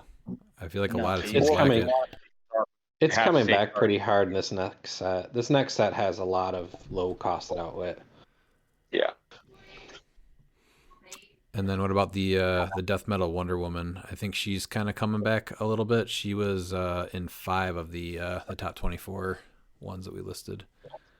I mean, she's what I like call a like competitive season like piece. Like you just don't play her until it starts to ramp up into Worlds, and people are like, "Wait a minute, I can revive a piece. Wait a minute, she's still a great attacker. Wait a minute, like she's just I love her. I've always loved her. I was happy to see her get another year, but she's phenomenal. I have 0 problems with 5 of her being played. I think she'll show up big at Worlds, especially with the butterfly swap. Yeah, so. I mean, so what she does, she's flight, leadership, good attacker, hard to kill, and she has a unique effect that only she can do. That's a good. She's the Faust. She's the Faust because Faust wasn't played in competitive, and all of a sudden we were ramping up to Worlds. Faust was starting to be played, not as much as he should. And I think that's the same thing with Death Metal Wonder Woman. She's not being played as much as she should, just like Faust.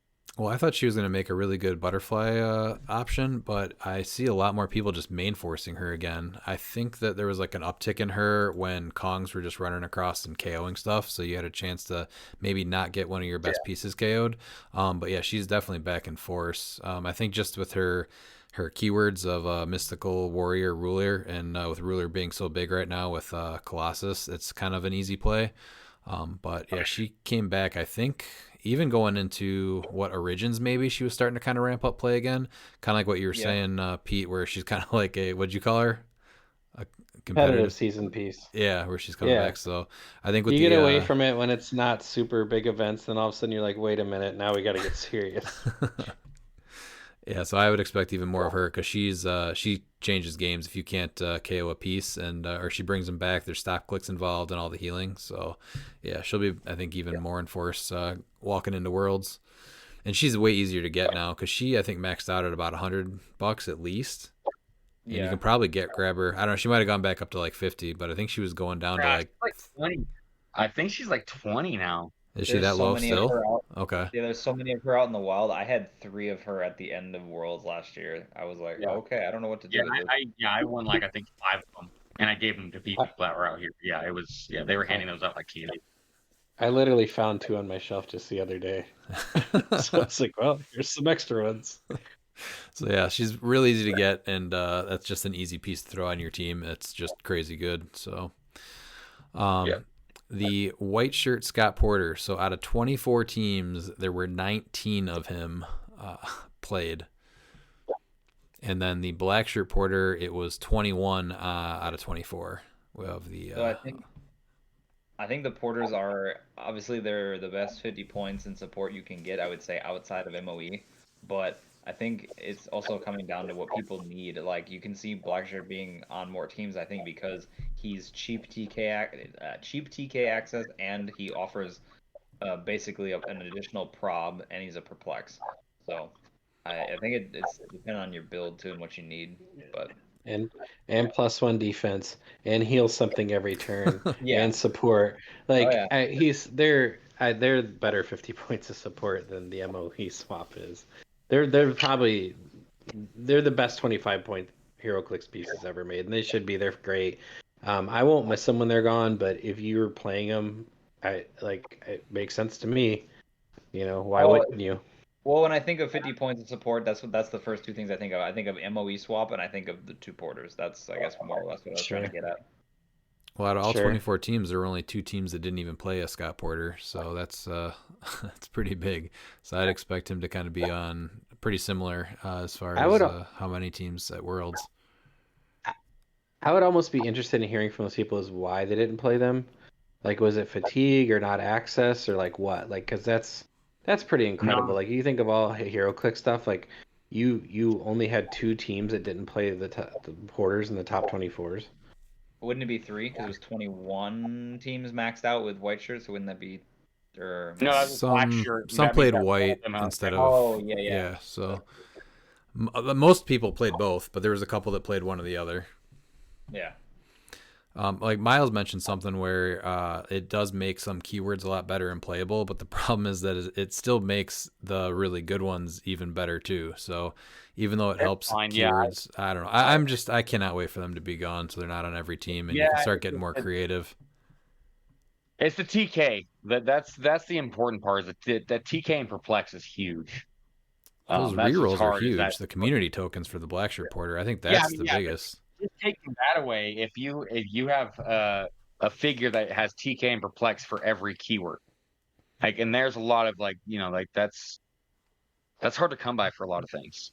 Oh yeah. Well, especially if you look you would play pieces for 25 points of Perplex and support and heal something at the beginning of the turn, and that's without the community rerolls and the +1 for defense. Like it's you compare. I think that Blackshirt should retire. I think he should be forever into the modern. If you compare either one of these pieces to what's coming out as far as like point cost and powers and what you're getting to like Masters of Time, there's just no comparison. All those support powers. And you know what? The only reason I'm okay with it is because their name is Scott Porter. That's literally it. If it had been anything else, I'd probably been like, could these go away sooner? But it's literally the mascot for HeroClix at this point. So. My only complaint is that Blackshirt. I wish Blackshirt was a little bit more readily available. I know it's even more, than white shirt, but yeah, it would have been nice to have Blackshirt be more available because I know that's a harder one to get. Yeah, but then again, more people are playing him, so I don't know. Maybe I'm wrong. Well, he hit a bunch. Like what? He hit $100 and averaged at about 80, I think. Yeah, yeah. But I can't wait for them to rotate. I think them rotating There them wasn't even a early limit when you is. were able to order them, and I think someone ordered. There was like a leaked order of like 50 of them. Of the black shirt one? I thought that was the white shirt Yeah. one, but they ended up doing a second No, order of the white shirt. and black shirt. They had a second one of the black shirt too. They had a second run of it, or they just opened it up later on the website. Yeah. I guess they might have. I don't know if it was a second run, but yeah, they opened it later on the website. Yeah, they definitely did because I saw him up there. I was like, oh, look at that, he's still available. Yeah. And then one of my favorites is the Legacy Daredevil. What do you guys like about this guy? I think this guy should be on even more teams. He was on 5 different teams that made the top 8s. Yeah, he'd be on more teams if he had the correct keywords. I think, yeah, I was gonna say, He's on. I think he'd be on less teams if they actually fixed his keywords, but no, that leaves. That's why I'm okay with the keywords like not getting fixed. Is that we're actually seeing these old figures see play, and that's the one bad thing about the legacy figures is that a lot of them aren't played when they should. So yeah, I'd like to see more legacy Daredevils. I was surprised at how many I saw at 30 and 20 points at this event because for the most part, I've only been seeing them at 10. But yeah, this guy's great. Yeah, he's a low risk, high reward piece. You lose him at 10 points, you're not super upset about it, and somebody had to sink attacks into it. Yeah. And he's a great piece. I think he's right probably where he should be. So Do you think part of its availability though on the cards and the piece?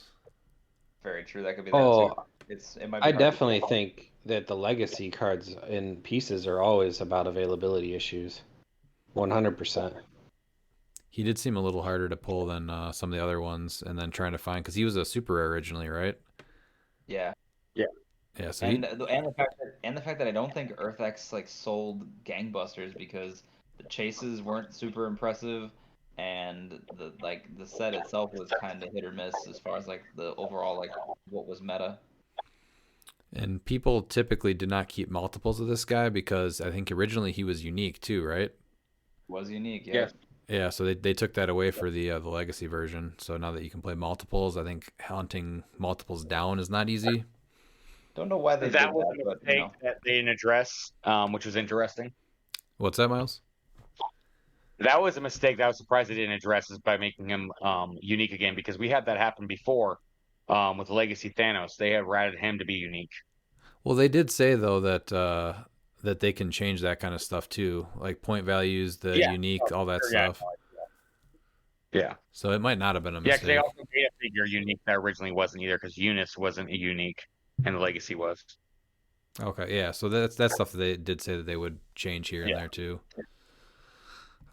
What about Hawkeye and Hawkeye? So only 2 made the top 8s out of these 3 events. Underplayed. yeah, they're still an incredible piece. I just Him with Mern is not being played enough. yeah, especially when you can see everywhere. Yeah. I mean, he has precision strike, and so that you're going against those current Silver Surfers. Like this is exactly the piece that you want to play, especially with Mern. Where do you think I mean, he he fits shares now? a few with Mern. I think Devin proved it. I know that he was playing Calendar Man, but I think Thunderbolts brings a lot of options for Hawkeye and Hawkeye because you're able to get Mern on there. I think you'll still be good on Avengers post rotation too. Like I know Avengers loses a lot, but I guarantee you Avengers will pick back up in a couple sets. Like I don't think it's really going to be that bad. They were kind of hitting their stride on Detective though, right? Yeah. Yeah, but they lose so much in Detective. Oh yeah, they're not going to be Yeah. on a Detective team anymore after rotation. No, the only thing good that's going to be on Detective is Hawkeye and the Sherlocks. No, Constantine. Well, yeah, I know, but you looking what you're losing. You're losing like everything. Oh yeah. Yeah, they're gonna need a lot of help out of another set, and I can't think of a set coming out that's really gonna see that. No. Avengers is never bad for long. I mean, it's never bad for long, so yeah, I'm not worried about it. Yeah, and the next set is Black Panther, so I'm sure we get plenty of Avengers there. We did already go over Yeah. Kong. What about Major Logan? So there was only one on the sideline and one on the main force, which kind of surprised me for a piece that is $200 right now. It might just come down to availability. Like there might not be enough out there right now. I don't know. And with who all went, I don't know. Like that's my only thought. I was I was surprised surprised that this. What's that? more weren't on the sideline because you had 9 butterflies, right? And Yeah. I'm a little surprised that there weren't more on the sideline, just as an option. Most of the butterflies had MOE swap, so you were taking up Oh half yeah. your sideline for just MOE. So that lessened it. And you're usually playing a god, so now you have like two Oh, options for he's back butterfly here. instead of your normal six. I honestly really like that he was played at full points with the motorcycle, Yeah. not just a butterfly swap. So yeah, I'd love to see him get play like that. Obviously, he did something right with that piece because he Yeah. took the win with it. Mhm. So what do you think that's gonna settle on the sideline for butterfly for the most part, though, or do you think that this will show people that you can throw them on a motorcycle? Uh, I mean, people might try it. I mean that you see a winning build and they might try it or they might try to like tweak Well, it it's maybe. not just a winning build though. It's Isaac's winning build. So of course, yeah, yeah. Oh, you know what? McConnell played him too at low points though Yeah. on a motorcycle. So that's actually he was on a motorcycle both times, but McConnell took fifth and Isaac won with him at full points. So I would love to see that piece actually see main force So does that time. mean two main force? Because it says one sideline, one main force. So didn't he play him main force to have the motorcycle too? Yeah, so there were McConnell? two. There were two that had a Okay. main force. They were both in New Jersey. And then only one. So there's only one on the sideline though, somewhere. Yeah. No, and you know what? And you're welcome, McConnell, because right before Major Logan blew up, I traded him for $60 and some and like yeah, what was it? A prime sentinel, stealth sentinel, and surfing gingerbread man. So Major Logan on glad to see. APOC and Genesis team though seems pretty mean with the Blaze rollouts. Yeah, Yeah. that's hard to hit. Yeah. Yeah, that's actually really cool. So I don't. He must have been at Columbus because he wasn't at Omaha. He So was he in New must have been at. Jersey. Yeah, but there was only 2 in Jersey. Oh, you're talking about So the sideline one? yeah, so the sideline one must have been on. Or I'm thinking. I don't see it. I'll have to double check, but The Yeah, let me know what I you. thought I know I saw one of them uh, there. uno momento por favor. Let's see. What do you guys think about the Prime Spidey starting to make a comeback now that Kongs are seeing less play? Oh, Prime Oh, Spidey. Major I mean, Logan was in Ohio sideline. Yeah, Prime Spider-Man is. I'm surprised it's not being played more, especially on small maps. Like that's like I think it's maybe because he's not the new hotness and he's going to be rotating. So I don't know if like they're subconsciously prepping for post worlds, but Spider-Man is still a underplayed figure. And like Symbiotes, that Symbiotes team that was ran, or was that ran? It was at Champion Clicks. Like that team hasn't seen play since, and Well, it's a surprise because that was right before Kong came out though, because for yeah. 80 points, Spidey's awesome, but he's terrible against the 50-point Kong. Well, he's also terrible against rollouts. This is the same. Like he functions similarly to how like Kamo works. Is that he hits like a brick, but he can't. He doesn't have any way to really go through rollouts. Like if you're just hitting shape change or super senses, he's not hitting anything.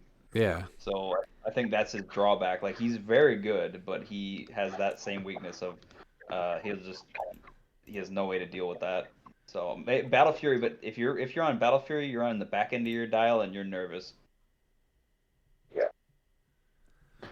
no, and it's hard too because like he's the same points as Prime Colossus, and it's I mean Prime Spider-Man is obviously like a much better attacker, but it's tough for me to say I'm playing Spider-Man over him. Because even just giving him the stealth and the steel energy, I don't think that that's enough to get through those rollouts, right?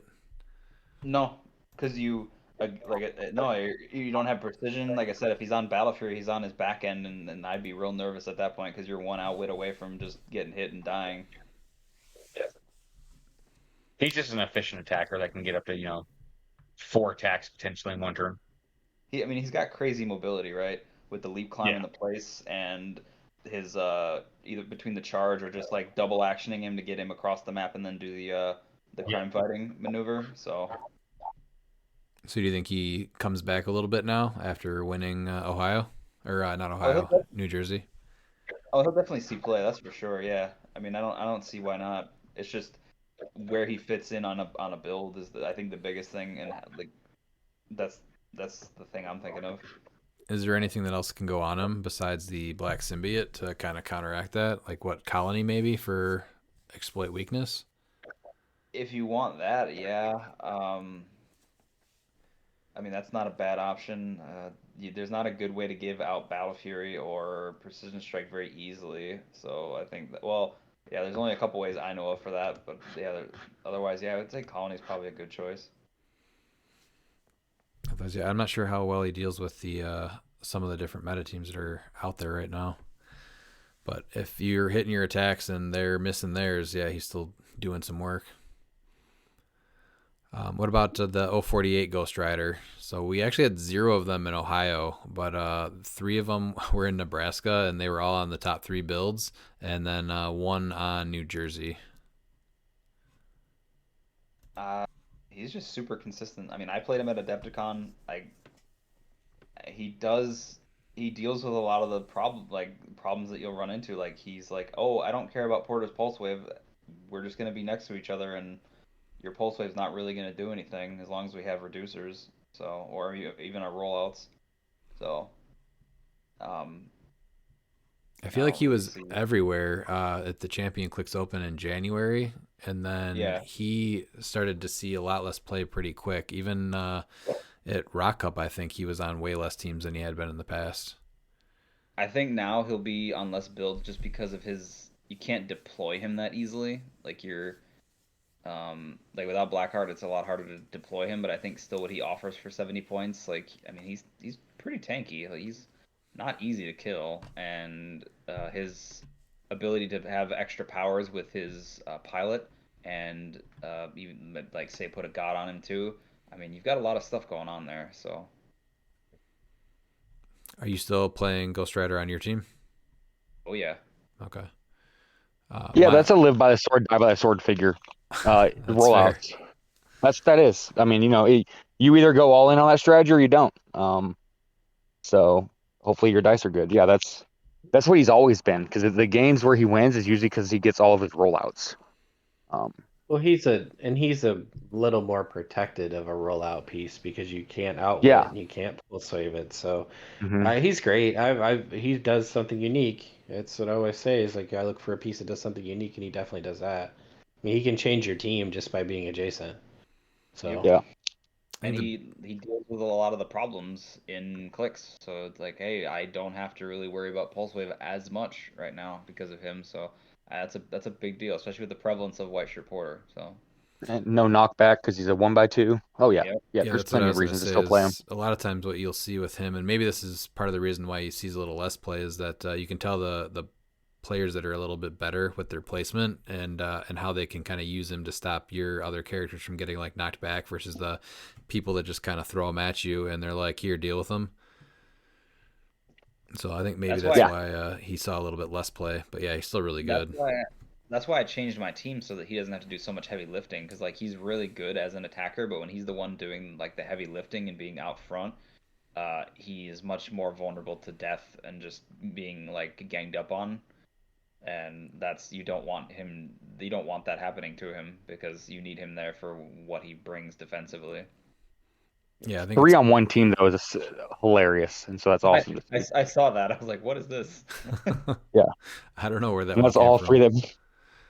Yeah, that all 3 Ghost Riders that made top 8 were from his team Oh, you mean in Nebraska? In Jersey. in Jersey. Wait, where? Did we have more Ghost Riders that were played in other places too? 3 of them were played in Nebraska, and then 1 of them were played in New Jersey.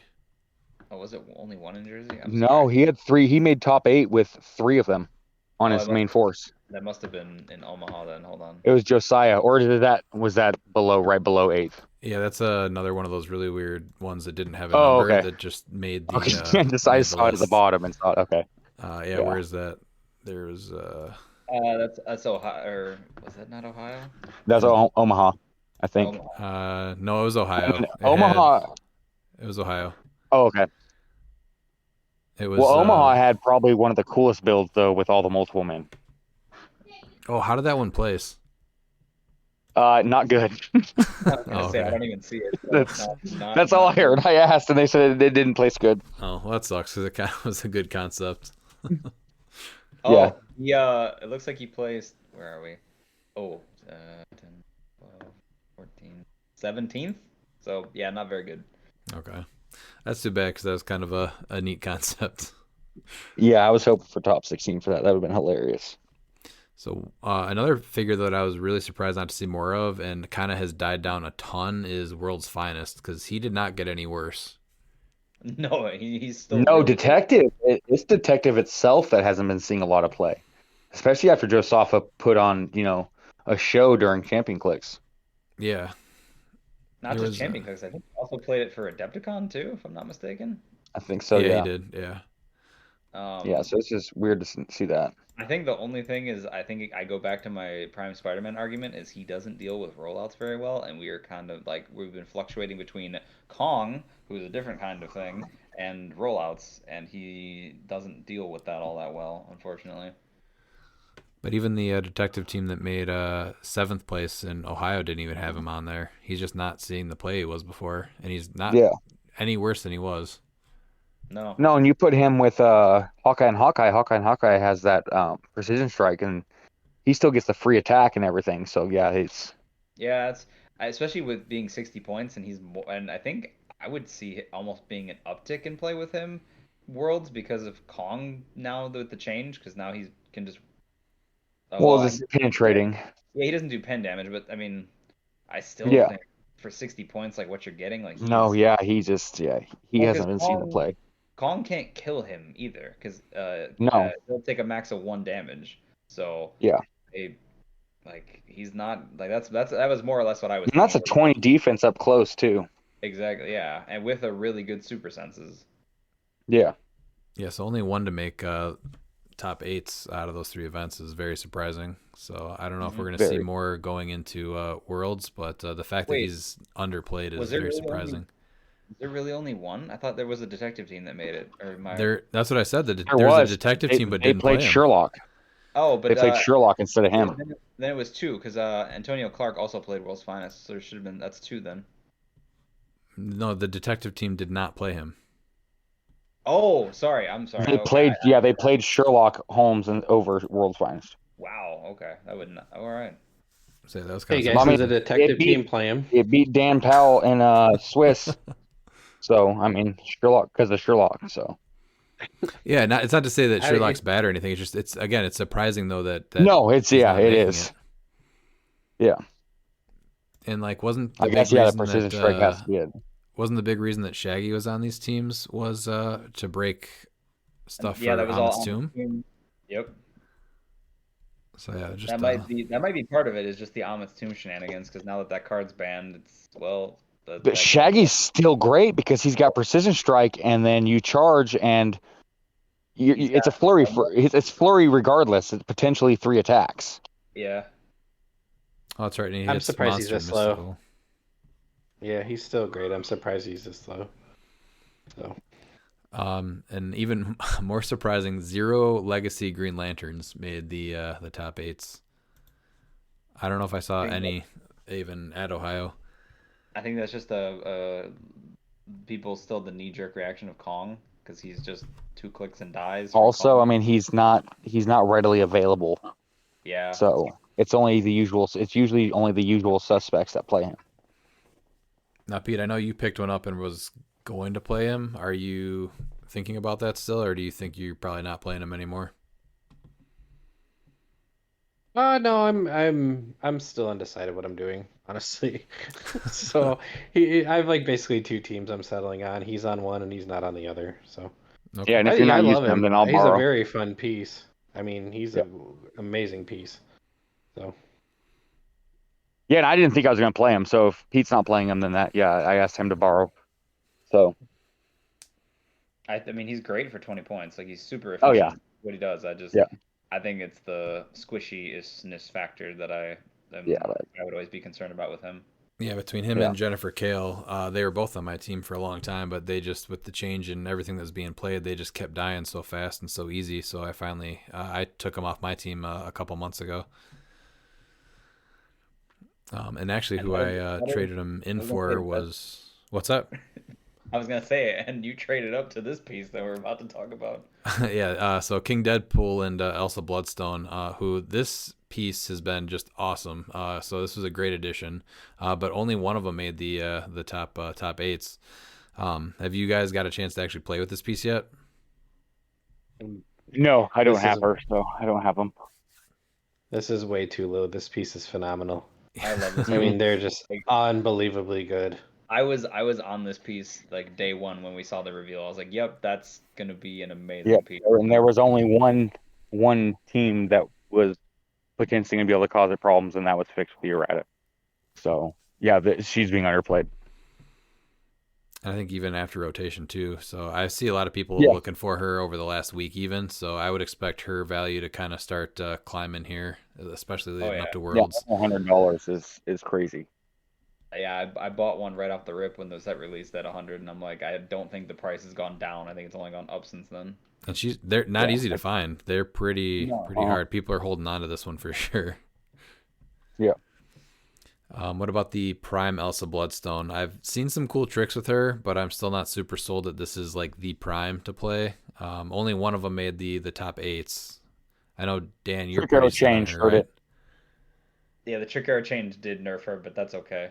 Well, she still gets to kind of volley him back and forth between her and another piece, so she can still kind of abuse him a little bit. Yeah. But I think she's my Prime, so Same. She's on my team right now.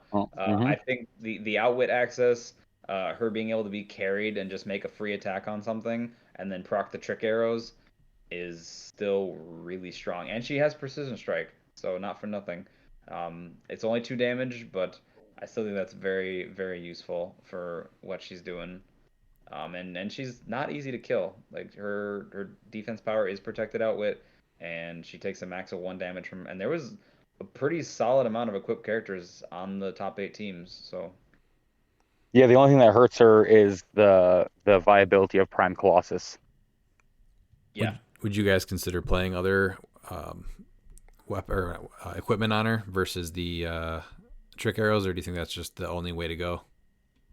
No, it depends on what you're teaming her up with. There's gonna be some times where you want to give, you might start with a motorcycle because you want to give a call on a motorcycle. I think trick arrows is probably the top play, probably the optimized, but I think there is some instances where, it could come in handy, especially post rotation. Yeah, if you want to equip characters. In 4 months when Collector's Trove comes out and they dump how many objects on us, I mean her like. I can't imagine the amount of choices you're going to have with her where you're like, hey, I'm going to start you with this, and then you're going to give it to this guy, and he's going to be insane. That's pretty much all my head's at. Yeah. Especially if you're on a marksman team, because marksman's going to be picking up some steam post-rotation. That's actually very, very true. Are there any other primes with marksman? Did Domino get it? I don't think Domino has marksman. I think only the super rare does. The non-prime. I can tell you in just a second. Let's see. Yeah, she did not get it, so you have to pay for the trick arrows on her, which is unfortunate. Well, because Jalen had to pay 10 points for trick arrows, so I guess that would. Yeah, there's no other prime that currently has marksman. So you think she stays at a top level unless something else crazy comes out after rotation? She's got 3 great keywords. She has marksman, mystical, and warrior. And warrior's kind of like the sleeper pick, but warrior hasn't really been bad. It's been pretty good. Yeah. Usually it's just mobility that they suffer with. Yeah. Yep. Another piece that I actually saw a ton of, at least in Ohio. Only one of them made the top 24 of this, but it's King Arthur. That piece I think is pretty hard to put down for how many points, the 80 points that you pay for it at full. Are you guys behind King Arthur or not really? Oh, I 100%. I am. I just there's other figures around that point cost that I'd rather play. I'm on Team Wong over Team Arthur, but I think there's plenty of places to play Arthur. See, I think for that, like for me, he replaces Arachnite to an extent for me post Yeah, rotation. see, there's another thing. Yeah, that's another option too. You think Post people are just rotation. kind of waiting until after rotation to play this figure since it'll be around for a while? Yeah, and again, I'm just gonna go Collector's Trove might have more sword equipment for him to, be like, well, this is my Excalibur for today. So Right. What about the Necrons and Black Lantern monster combos? We saw two of them make the top eights. Anomalies. I think they're an anomaly. I won't say black. I will say Black Lantern like theme is an anomaly. Yes, that's what I mean. I do Yeah, I not think mean that Black like Lanterns. Necron and the good Black Lanterns are an anomaly. I think they are going to be monster staples until they rotate. Yeah, no, it's 100% the Black Lantern keyword is an anomaly, and kudos for someone making top 8 with them at a big event. But yeah, I, I'm just not sold, especially when I see Black Lantern Superman. I just I I Just just think that top 8 is probably the best it's going to ever get. yeah, it's just That's pretty impressive though. Still, Oh, for to sure be it is. Yeah, honest. Yeah. yeah. and then this guy kind of just fell off after he was played, I think, for just a couple months. But Legacy Cosmo, there was two that made, I think, main forces in these top eights. I thought he was going to make a really good Underplayed. Yeah, butterfly swap, but yeah, he's crazy good. I I think my biggest thing with Cosmo, at least the one thing that I was turned off from was like he has a lot of things that he can do. Like he can TK, he's got that outwit and like you can't use the power within like his range or whatever. Um, I don't know, like it was just I guess like getting him up there all the time because it's like I also was like, oh, I'd like to use his TK, but I don't want to use his TK because I'm almost always wanting to use his power action and then turn off a power. So. Yeah, that I was think that always that's being underplayed right now, especially with Prime Colossus and figures like that. You can just choose Impervious if you want to be aggressive, Oh go yeah. there, or you can choose Charge if you want to play defensive. He's just not. He's a finesse piece. He's you don't just he's not a plug and play meta piece. And I think that's No. why we're not seeing enough of him is because we're not like I said a few episodes ago was when we HeroClix is full of great pilots. There's not a lot of good team builders. And so these great pilots are going for the most efficient teams that are easy enough to pilot for the easy to win, whereas they're not going for the strategies more so. And I still think there's a place for strategies in clicks, and post rotations potentially going to be bringing that back. yeah, that I'm really excited for. For Cosmo, though, I guess probably Animal not really being playable, and he came out before Porters did, right? In Avengers Forever. Yeah, he did. Oh So yeah. maybe that was actually the big change is that Cosmic wasn't great, and then none of his other keywords really could make him on a team. So with Silver Surfers coming back, that's probably a good reason why he's kind of coming back right now. So Well, and I he is a good butterfly swap. I mean, that's a perfect, hey, I don't need this game. We'll pick something else. yeah, that's where I I mean, if you honestly want to be assumed to put him aggressive on. against those surfers, yeah, I mean, if you want to be aggressive against those surfers, 100% you go Cosmo, choose hypersonic speed.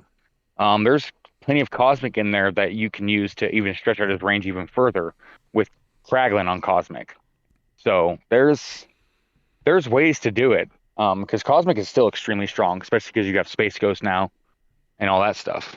Yeah, I just don't think that people haven't been playing it, and a lot of clicks players are knee jerk reaction on what is winning. So instead of them, trying to create their own footprint, they're seeing what's winning and they're going from there.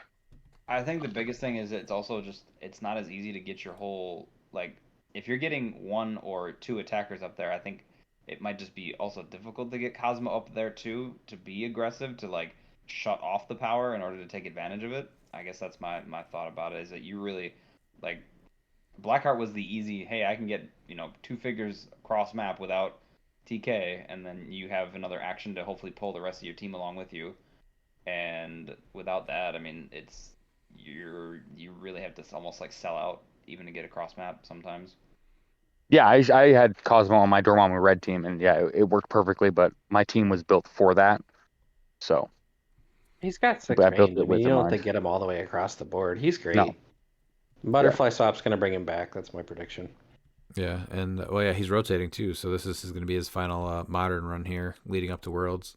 yeah, And like yeah, Pete said, he's got a 6 range, and then Miles, you can bring that up pretty quick, like Miles was saying. So yeah. Because Kraglin allows him to not only be 6 range from where he is, but if he's within 4 of Kraglin, that's 6 range from Kraglin. So that's a huge amount of the map. yeah, it's a huge combo. Which I have not seen any Yeah. teams with Kraglin, but I've heard plenty of theory teams that sound really good. That California's played it. What is it? Clay actually played Kraglin and won I think at least one event. Oh, I think he's okay. won multiple with them. Yeah, I mean the teams that I've heard sound really strong. I just haven't seen them played anywhere. Yeah. What Wait, about? but What's does up? Cosmo have the actual TA? Yes. Yeah. The legacy? I just didn't remember if he did. That was my only Yeah. was like Yes, he does have the TA. okay. So what about the timebreakers? So only person to play them was Dan Powell. I mean, they obviously still work. There's not they got hit in the wake of everything with the ban list or the watch list. So I think they just got slowed down because of that. Because they got changed from being any kind of character to a standard character, and it's once per right, or they changed it once per Single turn base. yeah. Yeah, and it's single base. Yeah. So yeah, all it is, I think I mean, for 5 points, you're able to extend your reach of TK to the original 6, which isn't bad Do you since think they're my autonomous. do you think that they're gonna start picking up in play here, or do you think that everyone's kind of written them off at this point? No, they might No, pick up both yeah, rotations too.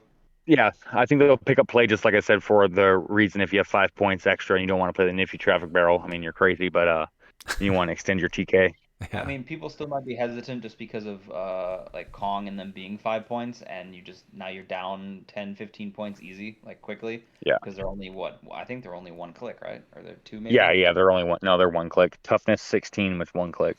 Yeah, so I think that's the other thing is you don't want to give up points, and they're pretty easy points. Even if they're not a lot, it's still points. I think when we start seeing unthemed pickup after rotation, these guys will be kind of just sprinkle them in on any team just for the chance to do what they do. Oh yeah. Yeah, I think they're definitely coming after rotation. I think that's more of what it's going to be.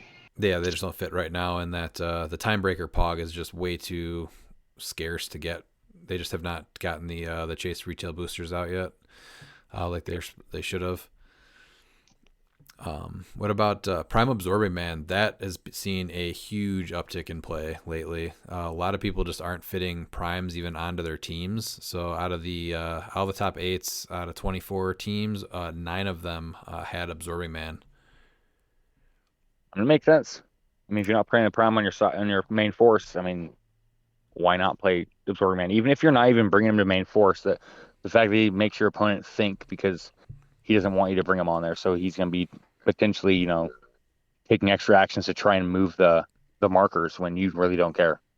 Yeah, I'm actually playing them for the first time, and exactly like you said, a lot of times that's it's a distracting factor that they have to deal with and think about. So I've had people completely just not use one of their pieces because they're just chasing around a shard so that it never connects. So yeah, for 0 points, I think it actually makes a lot of sense on a lot of teams. But I've never played him before this, and he's about to rotate out too. So I think he he's fits fun. with a lot of what's out there right now. I don't know if Mhm. I don't know if he like slowed down. I feel like he's been pretty consistent since Champion Clicks, honestly. Well, there. When did he come out? He was Avengers Forever or 60th? Avengers No, 60th. ABC. 60th. Okay. I think that the uptick in just crazy amounts of amazing primes every set just made him a little bit less desirable.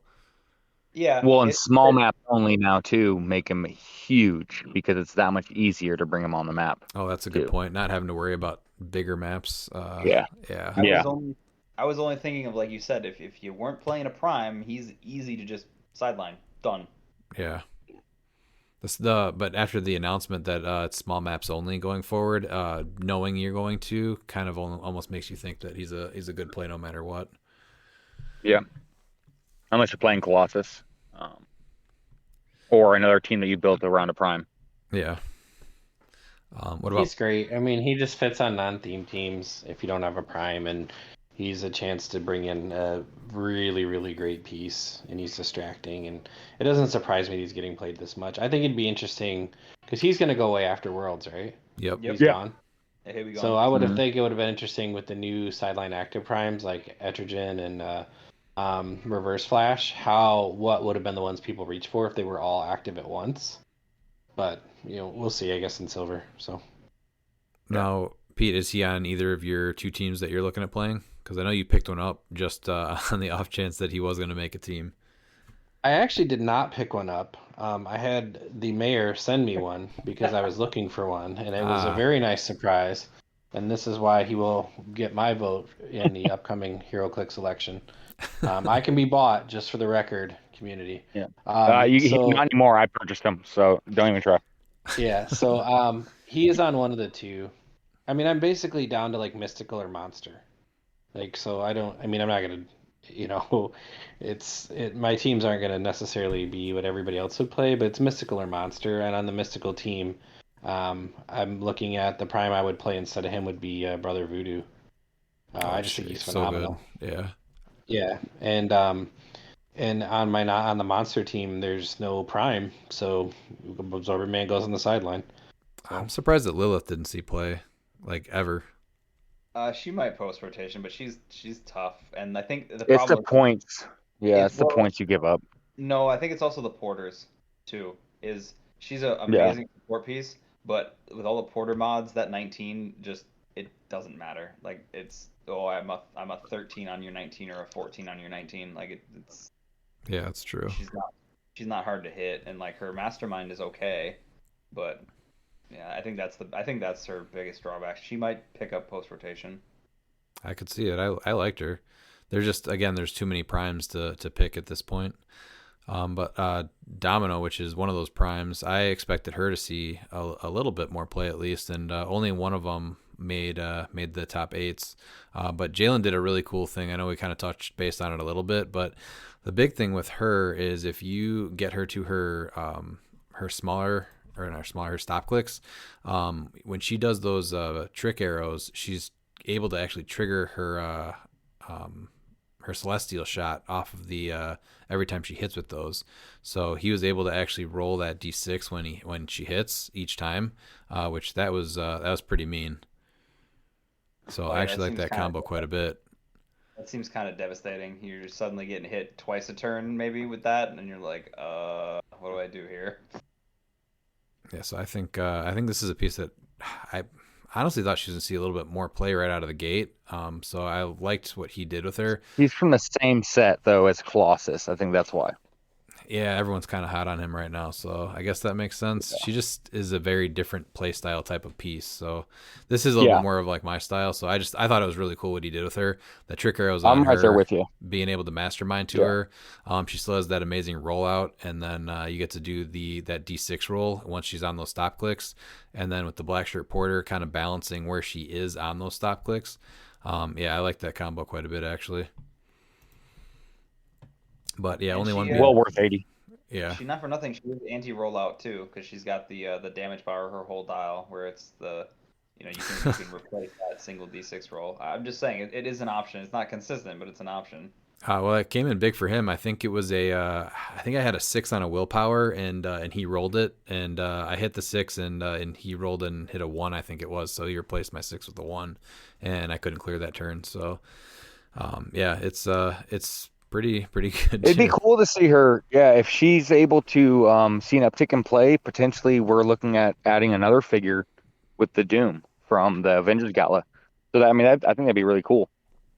Yeah, very true. Because once she sees an uptick, then we're going to see the die replacement. So now Doom's going to be potential, and even as a butterfly swap, I think Doom could see play as a butterfly swap post rotation, especially with if you're going up against a prime domino team, because like you said, those D6 rolls are devastating. I can't think. Is there a lot of dice replacement coming in Masters of Time that we've seen? Or no? I don't think there's any. Is there? No, No, I did. there I is don't with think. No, it's just there domino, is. and that's what. Yeah, No, there but is. There's the booster gold does dice replacement. oh yeah, The team up, yeah, right? but yeah, Yeah. Okay. yeah. That's I mean, it. no one can ever play Time Stealers, or not Time Stealers, but whatever Time Masters. that thing is. Time Masters. Yeah, no. I think Doom sees the sideline post rotation because I can see her picking up some steam, especially with the new trick arrows. We Yeah. also So never she has that much more options. Sideline you should also just open never up. know. Yeah, I was gonna say you also just never know either with what's coming. We could see a Yeah. big influx of Diamond Nip coming back. You never know. Yeah. Oh, we're due for it. We're due.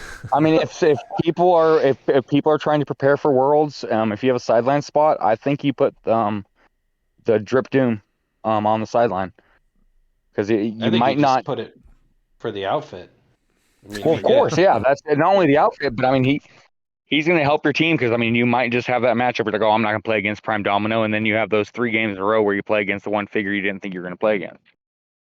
And you're like, man, I wish I would have listened to Miles on Generation Clicks and put on Doctor Doom. You get a lot of Just listener mail. We'll refer to him.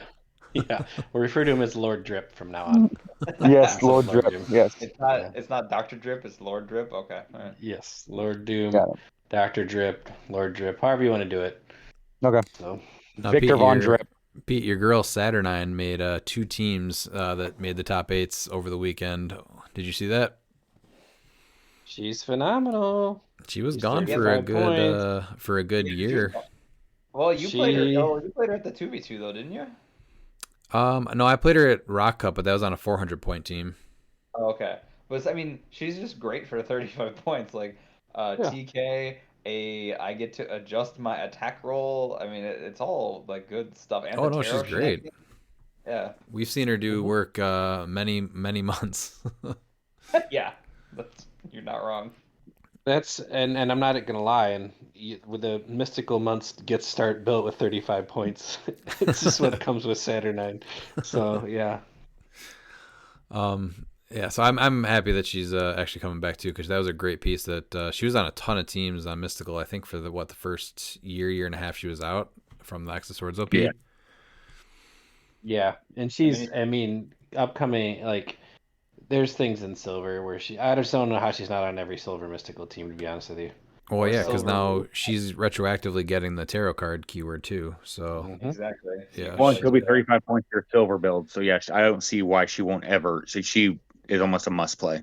And she's got Ruler, so if you want to play her on Ruler too, she's got that. I mean, she's got a few good keywords. It's not just, it's not just mystical. In And, in a game about action economy and of board-wide effects, she's you never have to take an action with her, and she impacts the game. So yeah, she's great. what about the return of Phoenix Sentinel? They were gone again for a while. That was just kind of, I think, to be expected. That especially with Mern, like just Phoenix Sentinel and how big the range is, and you don't have to really do a whole lot with small maps now to just have him hit the back of the board. I saw that coming. I was like, yeah, they're gonna be around. If Phoenix Sentinel sees an uptick in play, Dolphin comes back. That's how that works. Now, It's a great piece. Are they on the list of stuff to rotate though, or do we have another No, year? they're not rotating. No, They're not. Yeah, it's still gonna be here. Yep. So a 9 printed range on a small map. Yes. With a 5 speed running shot. Yeah, so basically back of the board. Well, yeah, because they're starting on square 2. Running shot gets into square 7 plus 9. They're hitting all the way across the map. Exactly. Yeah. Yeah. I guess But with they the are also- what's They are that? They are a He's massive fine. target. Yeah. With He's fine. He's fine. After rotation, though, I'm sure that unthemed becomes a little bit more common. So then, obviously, he's not as good. Right now, he's a pretty smart play, just with everyone playing theme, so everyone's going to share a keyword. One that really surprised me though was the return of Kazar. Obviously, that was because of Blackheart getting his change, but there was actually 3 that Wouldn't made have the been top surprised 8s. if you would have listened to me when we were talking about the erratas and figures that we're going to see upticks in play. Like, see, I saw that and I go okay, but I was not expecting people to gravitate. I think was what I was like. Like I was like, okay, Blackheart's gone. People will just have to adjust, and apparently people did not want to let go of that. They were like, no, I need my Blackheart fixed where I can get a piece all the way across the map. Well, he wasn't even being Yeah, and played before I'm Blackheart. No, I know. People wrote him off early, right? Because it's. But well, I they was got like, so used to the Blackheart strategy that I think that's why they went to Kazar's, because even though it's a power action, it's at least able to get that strategy to pull off. well, that and when he came out, I'm pretty sure we had better TK options. Like I'm pretty sure Venomags was still legal when that set popped out. So Venomags was just better. Like in the TK, No, I think no, TK changes came out after him. no. He was Kazar was out after Venom Mags rotated. Was it? Okay, I couldn't remember, but I Yeah, because still he was thought we had, after Worlds. okay, I still Because he thought we came out had was in better. November. I just still thought we had better TK options than him at the time when he came out, and he was just too many points, so people didn't want him. It was a power action. That's what people complained about, and then yeah, which was unfortunate, but yeah. Listen, when the mayor sits down in his Aquaman tights at his desk and he writes out something and he drops the click community, everybody should listen. That's why there were three Kazars played. Okay, Exactly. I it's was the because first it came person from the to say desk of that. the mayor. That could Yeah. be it. Aqua Miles spoke. Well, Three with people any listen.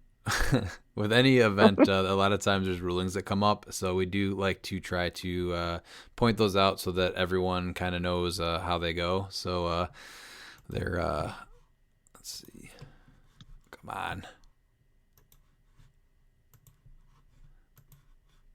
Oh, my computer froze. Maybe. I just want to need to know why that I don't ever get assigned this stuff to explain rules questions. Oh, you know why? You got What do none. you mean? There's just. Hold on a second. What are you saying? What do you mean? Well, here, hold on. I'm gonna play your drop for you because I know it was stalling for you a little bit there. Oh, you didn't know? Wasn't coming up. Thanks. So one of the big ones that came up at our event was two characters that have plasticity. So when two characters have plasticity, the power now reads, this character breaks away on any result except a 1, and adjacent opposing characters that can't use phasing teleport, plasticity, leap climb, or hypersonic speed only break away on a 6. So with the way this is worded now and how it works is if you have two characters that both have plasticity, they only need a 6, or they just can't roll a 1 to break away. There's no it's getting late. There's no plus or minuses or anything like that. So as long as you have plasticity, like it says in the power, as long as you don't roll a 1, you break away from that character. It does not matter if they also have plasticity. I think that's just For the old habits dying hard because that's how plasticity used to work. Was if you both had plasticity, you both kind of screwed with each other and made it. So I think it was like it was a you both just struggled to break away from each other. But yeah, the way it's worded now with them changing it, it's you're just don't roll a 1. Well, they changed it, I think, with the Spider-Man Beyond Amazing pack, and then there were a bunch of like symbiotes that had plasticity. I don't think it was a very common power over the next like year after that, though. No, for the record, I just played an awful lot of it, and I was like, oh well, that changed. I knew this one. Did you really? No, I did seriously, only because I play against Dan so much. Okay. Where that's now fair. I have to look at things. I'm like, I would never reach for plasticity, and sometimes now I'm like, well, maybe I should play plasticity. Just so I can't be like, hey Pete, we're hugging and you're stuck next to me. So Yeah. So thank you, Daniel. Then I heard a bunch of stuff coming up with the traffic barrel. So Miles, do you want to talk about the traffic barrel a little bit? Yeah, it happened over in Tennessee. So what happened was that originally they thought that it was a mobile and indestructible, so it couldn't be picked up or moved. And I think the problem there was that they were looking at the traffic barrel, which is for the Plastic Man side of the card, instead of flipping it over where it says opposing characters within 4 squares can't use improved movement abilities. And then they got to the point where they didn't understand that why they couldn't use improved movement from flight and everything, that you can still use it. And unfortunately, you cannot. It says you cannot use improved movement abilities. So hypersonic speed you can still activate these powers, but you lose that improved movement. So hypersonic speed, for instance, gives passenger 0 and improved movement move through. Well, if he's within 4, it doesn't matter whether it was activated outside or not. You're still activating the power. You just lose it when you're within 4. So if you activate it and you become adjacent, your movement has to stop. Same thing with leap climb. You don't get the improved elevated outdoor blocking or move through. Phasing teleport becomes useless. And then flight, you still get passenger from flight, but you do not get any of the improved movements as well as from great size. So giants, even though they can break away from characters that are two sizes smaller, if they are within 4 of the traffic barrel, they have to stop adjacent to a smaller character, even if that character is tiny, because they lost improved movements. So that's why the barrel is very important, especially against giants and when you're on outdoor blocking, because now Kong cannot go over those blockings. So yeah, so that was an interesting conversation trying to help my friend Nick's locals play it correctly. He ended up just saying, "Okay, fine, we'll play by your way," because he's just tired of arguing. But that's how you get horrible practice in. And despite what they say, the top players are not playing it wrong. They were. No, I missed if you said this 2 miles, but you are not breaking, or if you're a colossal that's next to a standard character, you can still just walk away from them because you're 2 sizes bigger. Yeah. You said that, right? Yes, yeah. Okay. But since they lose the improved movement characters, right, they have to they have to stop. So basically just look at your pack and where it says improved abilities, it says movement, and there's those little circle colors. Those are the powers that you cannot use no matter what source is giving them to you if you're within 4 of the traffic barrel. And Yes. So if it has a funny man running, you can't use it. For the record, I also knew this one too because it's been inflicted upon me so many times. You've been taught. And it doesn't this one. matter. Yeah, it doesn't matter if you pick it up either. It's not then yours. Like you're just basically carrying around this piece that's causing you problems. If you're an your best opposing thing character, is to smash it. Oliver had to explain that to someone. If you pick up an opposing traffic barrel, all you're doing is hurting your own team. Exactly. It doesn't become quake. You can quake it. I'm pretty sure you can do. You can use it in an object attack too, correct? Because it is technically an object. You can just attack it normally because it's not indestructible. Okay. Yeah, you can. If you read it, it just says the only thing that's on the card is opposing characters within 4 squares can't use improved movement abilities. So it doesn't have the indestructible or the indestructible keyword. So you can target it with a destroy action. So you can run and shot or charge, destroy. There you go. All right. And then the other one that we had, Dan, do you want to take this one? Sure. So the last one is the how Chthon, Steel Energy, and Mystics all work together.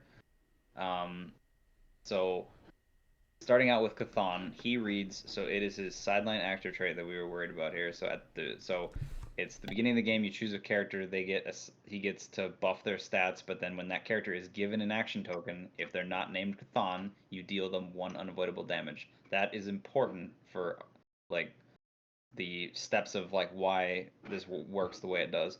So Steel Energy is when you deal damage to opposing character with a close attack. After resolutions, you heal 1 click, or it's 1 or more opposing characters. And then Mystics is when this character takes damage from an attack after resolutions, deal the opposing character or the attacking opposing character. Hold on. Sorry. Each time this character takes damage from an opposing character's attack after resolutions, deal the attacker 1 penetrating damage. So there was a change to how the after resolution or how like triggered effects work and like what order. So now the active player resolves all of theirs first, and then the opposing player would then resolve all of theirs. So Chthon, because of how the trait is worded, it's when the action token is given. So that happens first, which is why you take the unavoidable. And then your Steel Energy procs, and then you can heal the 1 click back, but then Mystics will then trigger if you've hit an opposing character that has Mystics, and then you will take the Mystics. So if you don't have Chthon and say you have Steel Energy and you hit a Mystics character, if you are top dial, you won't get to like take a click from Mystics and then heal back up with Steel Energy. You will heal for 0, and then you will take a Mystics and go to click 2. That sounds accurate. Thanks, Dan. And the other thing is, this is why I am always hesitant to play Chthon, is because if you are on your last click of a character that has him as like, you're using his bonus from the sideline, as soon as you get that action token, they're dead. So, And I haven't heard anybody really try to do this, but it is, when you take an action token, not when you take a costed action. So you can actually be in-capped and given this damage as well. No one's doing that, but it is something you can do. Or just anything that gives tokens. I'm pretty sure there's a new trick arrow that gives out tokens, I think, too. If I'm not mistaken, I'd have to look, but I think there's a new arrow that gives out tokens, I think. That'd be a solid trick. Yeah. Let's see. It is the... No, not that one. Which one? I thought there was a trick arrow that gave out tokens. I guess I might be wrong, but yeah, any effect that gives out tokens is huge. So, like Wendigo. You hit Wendigo, and say you hit him with your guy that has Chthon. He suddenly has an extra token. He's taking 2 unavoidable, one for the costed, and then one for the Yep. the one for the token. Because he's within 2 squares of himself. Yeah. Yep. Well, unfortunately for Pete, we only have 3, so there's not a 4th one for him to share with us. Maybe next time. Sorry, Pete. Oh man. But last we have some listener questions. Your ass better call somebody! Wesley Robertson asks, is WizKids done with the Dice and Tokens pack? I liked collecting those almost as much as the set figures. When was the last one that they put out? I think it was Wheels of Vengeance, right?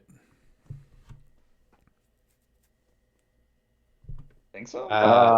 Yes. Wheels of Vengeance was the last one? Sounds right. So, What set came out after Wheels of Vengeance? Disney Plus? Yeah, and there wasn't a Disney Plus one. So that was the first time where they...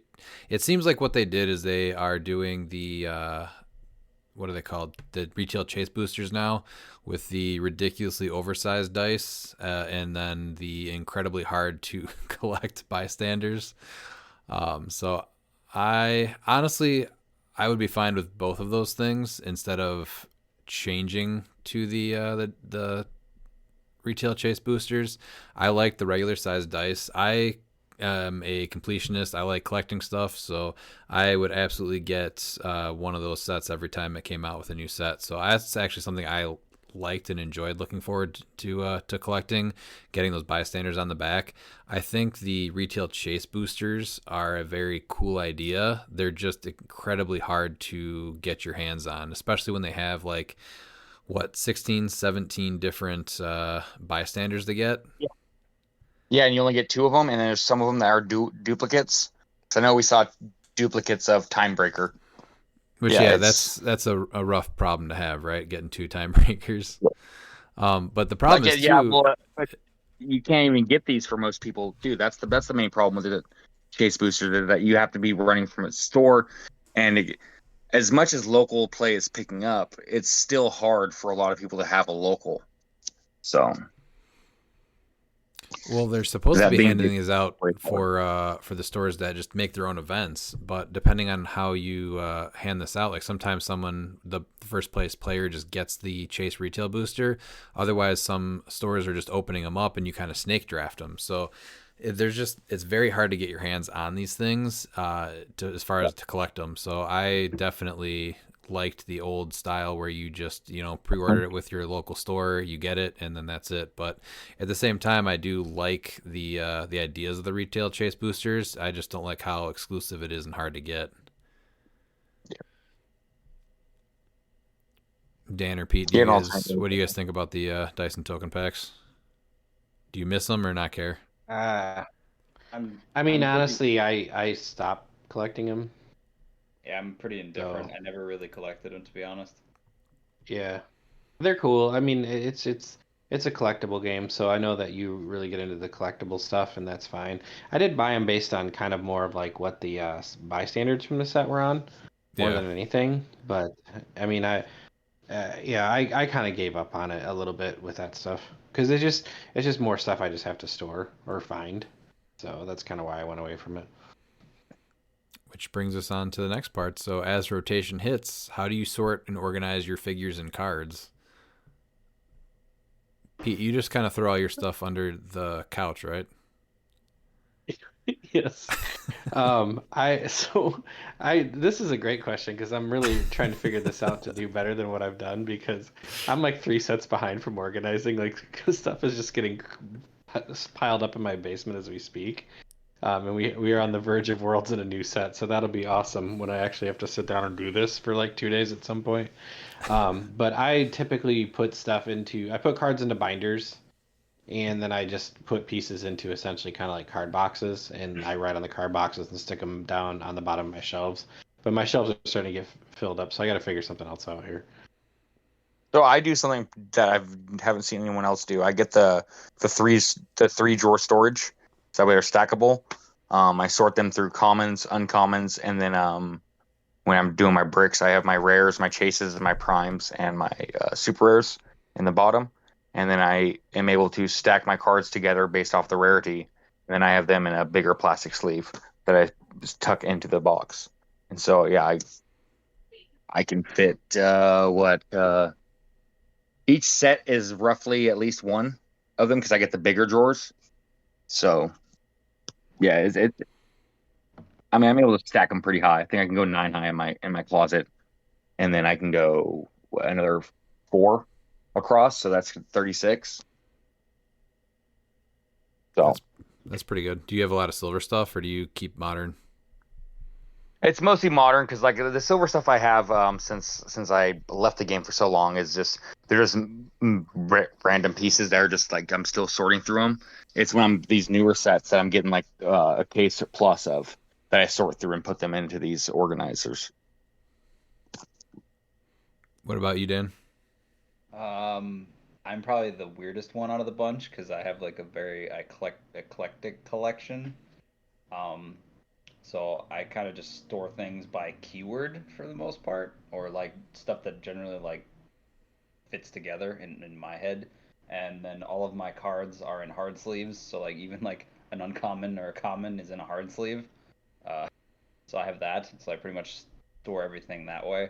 I actually pulled all of my modern stuff out of or all of my things that are going to silver out of my modern box.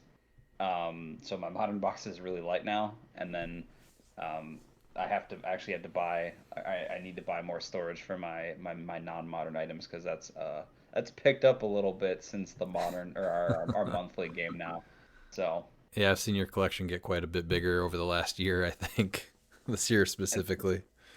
yeah, it's like, oh, I mean, it's all stuff that I like, but it was things that I just kind of bailed on before because it was like, well, I'm not really gonna play this often, but I was like, oh, well, the monthly makes that a little more interesting. So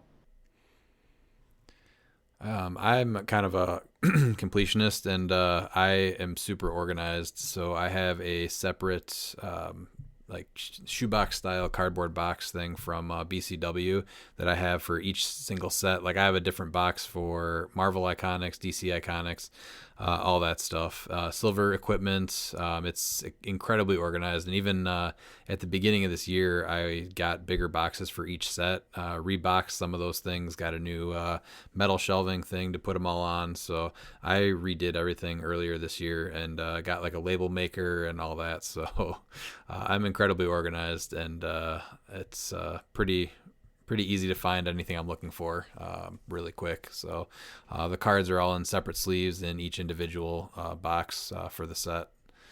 But I'm gonna next, just reiterate. I'm gonna reiterate what Pete says is welcome to hobbying with Redmond. I tend to push It's people. expensive. It is expensive. Yeah. I tend to push people into some purchases that they might not have regularly have made. His next question is: if WizKids made a fast food mascot iconics, what characters would they pick, and what would their powers be? For example, Burger King, Have It Your Way, beginning of your turn, pick a damage power, or Ronald McDonald's Dial only has yellow or red powers. Who wants to tackle that one first? Okay. Deep cut right here. Okay, that's what we're going with. Okay, we're going with the mascots we're going with is going to be from the early 90s. We're going with the Burger King Kids Club. Let's go with that. Okay. I don't know if anyone knows who those are, but they are. Those. Yep, we have Kid Vid. He's the leader. So we're going to obviously give him leadership. Maybe give him something similar to Kazar where you're able to move them where you want to go. Then we're also going to have Boomer, the girl that plays hockey. So yeah, you give her hypersonic speed because that it makes a lot of sense. Precision strike potentially because hockey pucks hurt. Then we got IQ, so he's gonna be your perplex, your outwit, your simple things there. Jaws, who's the tallest member. I guess we're gonna make him giant, and we'll just give him charge quake, close combat expert. Snaps, she takes pictures, so obviously she's gonna have the reporter keyword. So I really don't know what else to give her. I guess we can give her probability control or something like that. Help her with the support. Wheels, he's gonna be. I guess we're gonna make him sort of like the chief. So maybe he's able to do the movement powers instead of Kid Vid because he's Wheels. And then JD Wheels. is a dog. Yeah, so he's dog. He's a dog. So we're gonna make him. I don't know, probably make him somewhere similar to Bats, where you're gonna go ahead and give your adjacent friendly characters with the Burger King Kids Club keyword bonuses to their attacks, their defense, maybe charge flurry, and then we have Lingo. We're gonna give him mind control, I guess, and then Jazz, who plays music. I don't know. That's it. Force Blast. She'll be our Pulse Wave Force Blaster. There. Yeah. So that's all of them. Man, that was a blast from the past right there. Did you Google all their names? I did. I know. So I knew Jaws and I knew Kid Vid and I knew Wheels. I went to the Google the Burger King Kids Club and that's how I got their names and like what they're doing. So I did some prep on this, but yes, I used to have all the action figures, even the troll versions. So yeah, I love Burger King Kids Club. I don't know how to top that. I just had, honest to God, the same thought. Like, I'm so sad I didn't do preparation for this question after Miles just came with that answer. I was going to try to come up with something off the cuff, but it just would have sounded really derisive and not worthy of following that up. So I'm going to agree with Miles. That's his iconic set when he wins Worlds. Yeah, Burger King Kids Club. Could it be like maybe Jared from Subway? Oh, I like that. No, yeah. So his last question is, what set that is rotating will you miss the most or least in Modern? I'm gonna go with Avengers Forever. That you'll miss the most or the least? No, I'll miss the most for that one. Spider-Man Beyond Amazing, I'll miss the least. See, I really like the villains in Spider-Man Beyond Amazing, so I think that might actually be the one that I miss the most. Just all those pieces were a ton of fun to play and sealed and all that. As far as the least, though, I don't know if it's more just because the competitive, because I want the rings to be gone. Maybe Batman Team Up. Yeah, I can see that. Yeah. What about you, Pete or Dan? I will miss. Yeah, I'll miss the MOE swap when they're gone because I just played a ton of it, and I'm pretty comfortable with it. So I'll miss that set. I think I'm kind of over the rings too, to be honest. I hate the stop sign. The only thing that I hate possibly more than a traffic barrel is the damn stop sign. So I'll be so happy when they go away. Four squares. Stop sign's fine. Dan, what about you? Set you'll miss the most and the least? So that's tough. I'm pretty split on. I'll probably miss I'll actually probably miss X of Swords and Spider-Man. Like, Oh, X of Swords is a good pick too. Actually, I changed my mind. I'm going with X of Swords also. I I I'll miss my girl Genesis. Like that's just she made so many of my teams, and It's just Taro that you're gonna miss. huh? It's gonna be Taro. That's why. Yeah, that's gonna be Taro, yeah, and not the cards, just the character.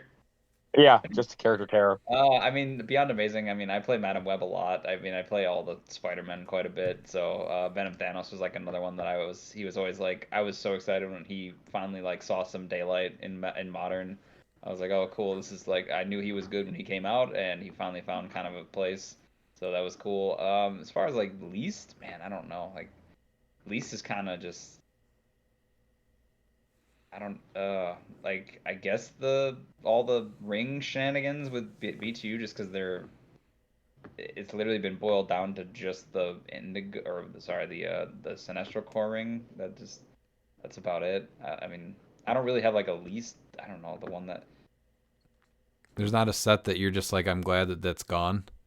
no like the sets that are leaving all brought like a pretty good variety of things. I feel like I mean I know Tarot is like annoying but that's I'm just like that's I guess then Exosword also kind of like the least just because like Tarot is uh, but they made the change so I'm kind of like eh, Tarot's not as big on my mind anymore. Like that was probably the determining factor would be like if Tarot hadn't gotten changed it probably would have been Exoswords as like least just because all of that stuff for free just happening every game was that you can't necessarily control. Dan, that's way too much positivity out of you. I don't know how to respond. Yeah. Well, you're just Yeah, gonna have to deal with it because Rev that's negative. Yeah. I will not. I will not miss Exo Swords. I love the APOC and Genesis combo, and I've abused it more than I think a lot of other people. But I'm just tired of the pieces. They need to go do something else for just a little bit of time. So I'll be fine with that going away. So And then we got McConnell Lamar. His first question is, what were your thoughts on the post-errata band teams you saw from different Champion Clicks events? Obviously, we spent a lot of time on talking about all the different teams that we saw. I think the biggest takeaway for that, though, is just that how important doing a watch list every quarter is. If this watch list didn't happen, it would pretty much be what Gen Con looked like. We ran an event in, what was that, middle of July? Yep. Yeah.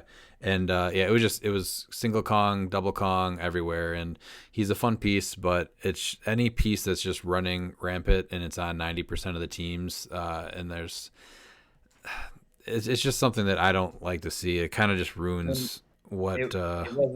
It wasn't just Kong. It was Blackheart. Blackheart was everywhere. Like like he was literally the enabler for the double Kong or Kong strat. So like it wasn't just Kong. It was just as much Blackheart. Realistically, though, they took every single bad thing in the game and they took a look at it and they adjusted it, and the current scene is just so much better than it was a month ago.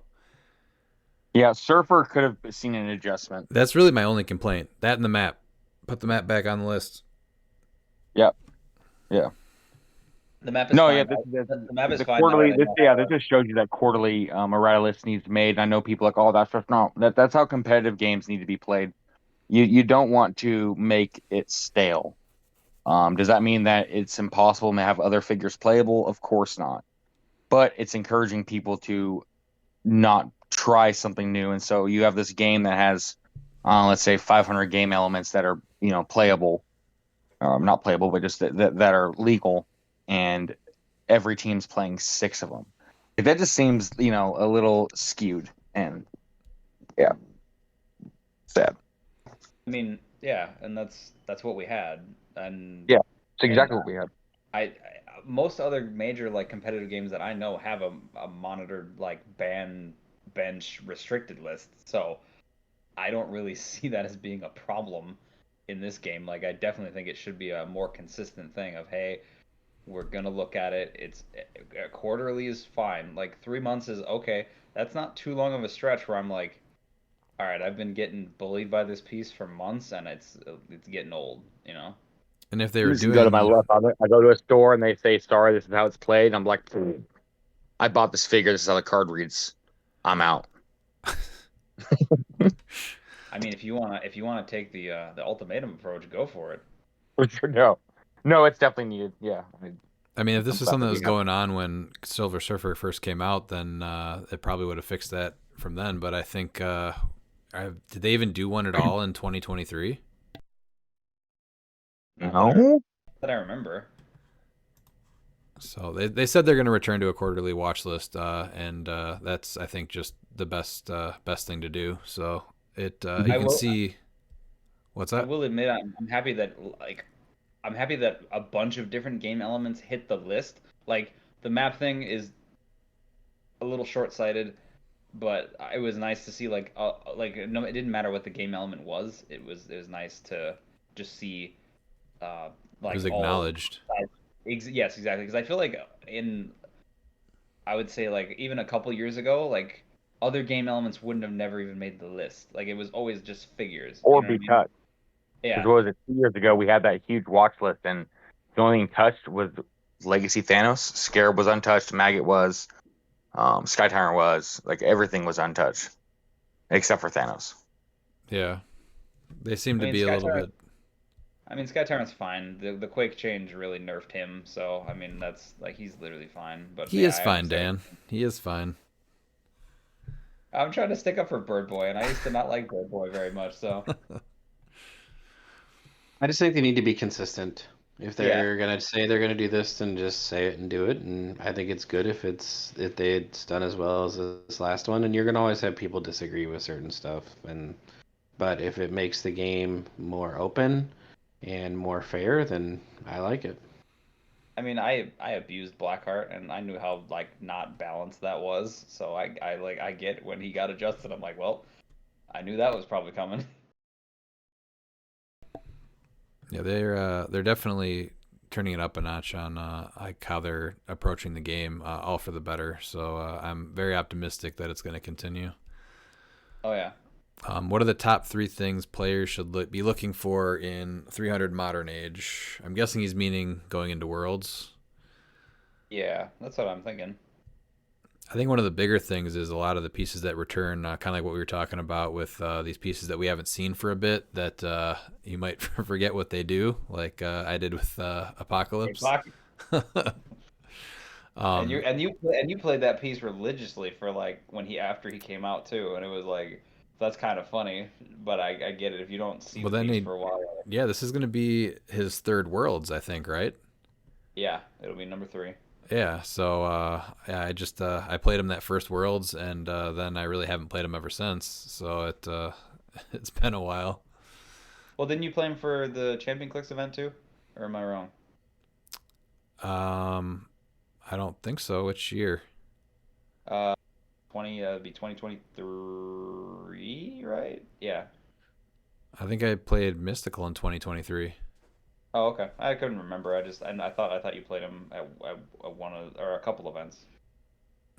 I, The 2v2, I think you played him when we went up to. You're talking yeah, the two v the two I did play colossal, him. yeah, Yeah, that was yeah. 2022 probably then. Mhm. Yeah. Anything else you guys think should be on the watch out on 300 Modern? Well, I mean, that's kind of the thing with the ban list, or sorry, with the and like the errata list that came out. I mean, strategies are kind of like if that's something I saw from the three Champion Clicks events was that like yeah, we know that there's things that are good, but like I wasn't expecting the APOC uh, domino team to get top two or to finish second. So there's there's going to be things that are going to surprise you, and I think that's the thing to watch out for is just If you don't want to get Yeah, I think it shows that surprised, even though the surfers are like, like, oh, they're gonna win, and yeah, I know Dan Powell won with it, but I mean, like Jalen's team with that apocalypse thing is that I think it just shows you that think outside the box, and there's a chance because yeah, it's not like Jalen got destroyed. in that matchup. And if you don't want to get surprised, look at the check out HC units at their tournament section, and just look at all of the different Champion Clix Open events that have happened either this week and the next couple weeks, because that's really probably the pieces that you're going to see. There's going to be a pretty big variety, but I don't see anything coming out of left field that wasn't played that made a top 8, I don't think, out of the 5 or 6 events that happened. So I would say your best resource is that, and then just know what those pieces do, because there's not going to be anything special or sneaky after that.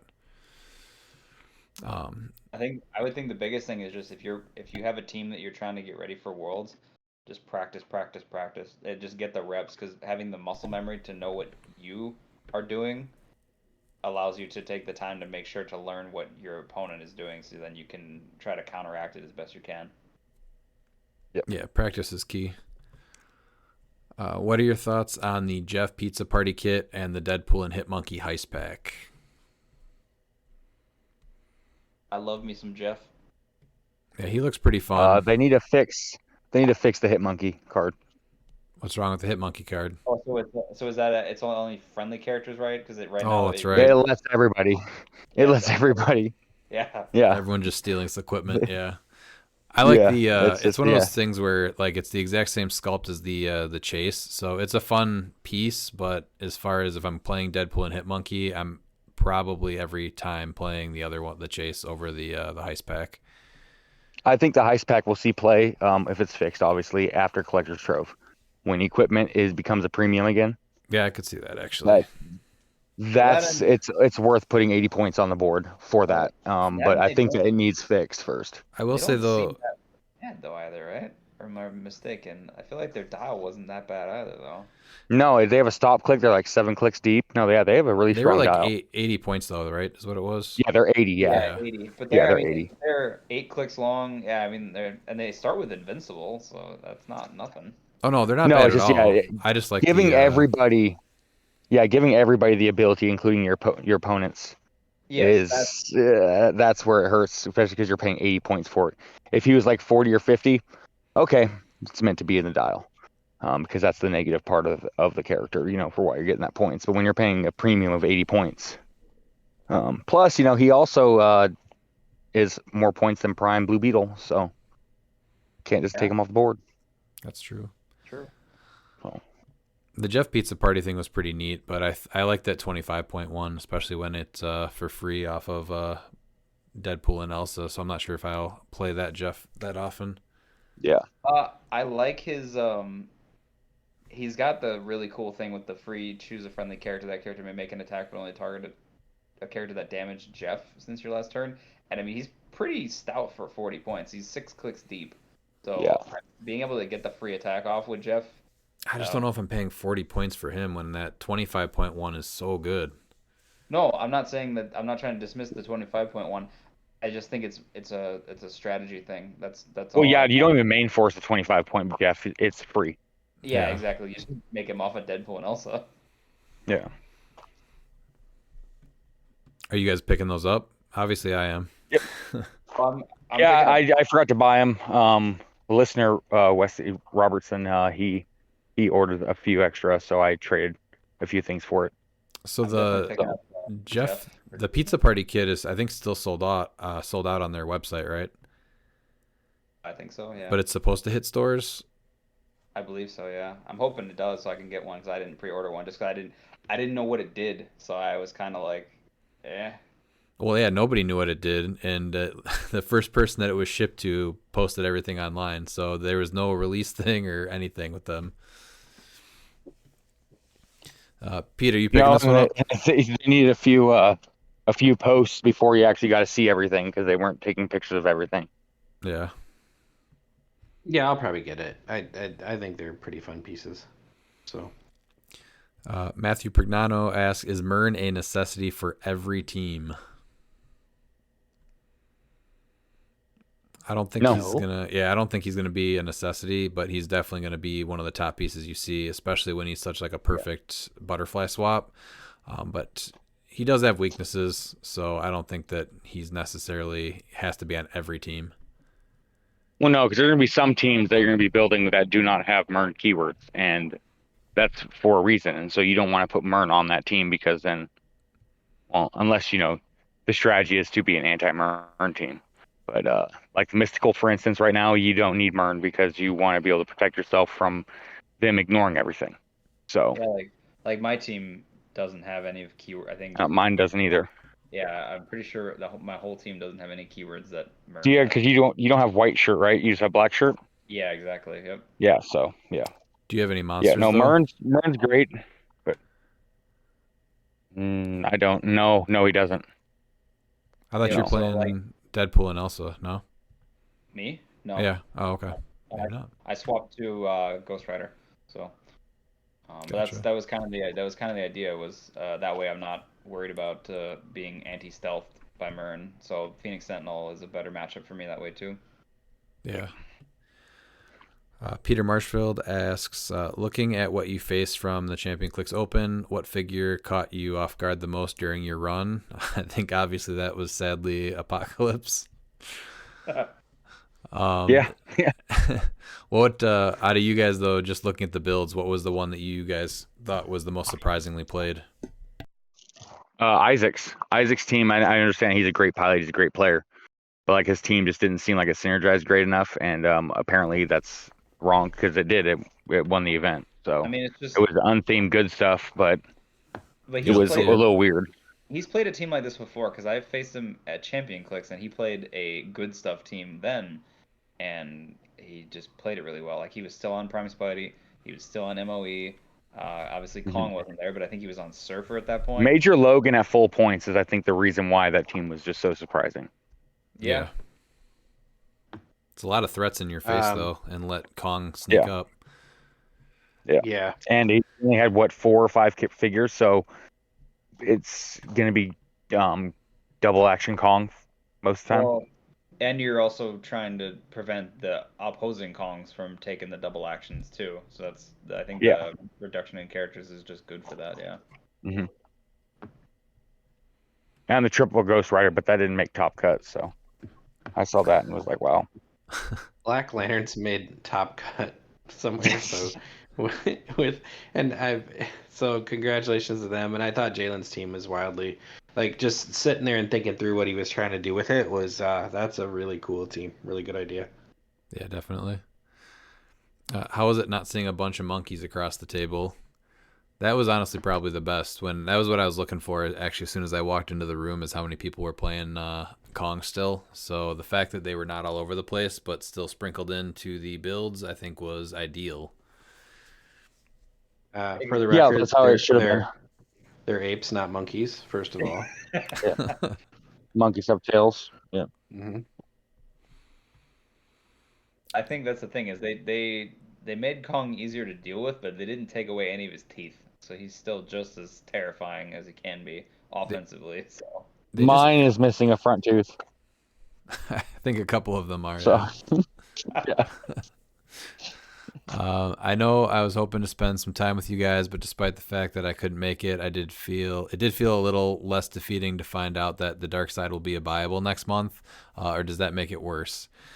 Yeah, what did you guys think about taking a prize that was supposed to be a really big deal for these events and then announcing the day before the events that they're going to be $15 at Worlds in 3 weeks? Yeah, no, that should have no.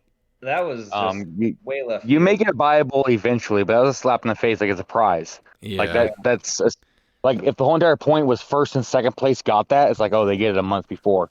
No, you keep it as a prize for at least 6 months. Well, that's what I was thinking was like it would go to like top of team sealed, top of like singles. Like that's what I was thinking was like Yeah. it's gonna just be a prize for like your top cuts or not even top cut, but like top 4 or something or whatever because it's a bigger tournament, right? So they might sprinkle them a little. But I mean, this could also play to being devil's advocate is that they're trying to make it more readily available instead of like the Icemans that we got, because Iceman still isn't viable. There should still be prize figures if they have a figure. I think so too. If they have a figure that there's only, what was it, 5 or 6 events? I forget if there was 4 they moved it to 5 or 5 they moved it to 6. I think it was 5 they moved it to 6, right? No, 5?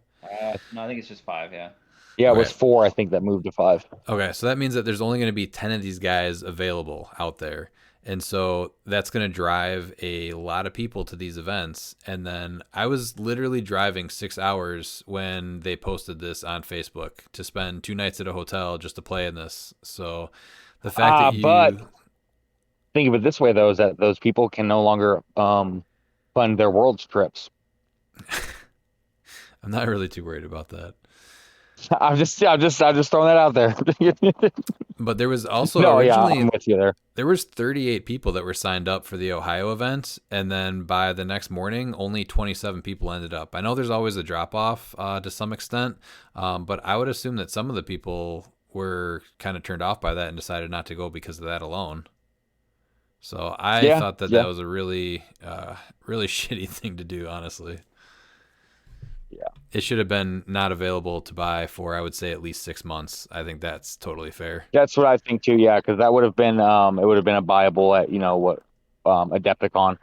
I think it'd Yeah. been fine, but this would have made Champion Clicks into a bigger event to where if you want exclusive figures that you can't get for a while, then you want to try and compete and win these events.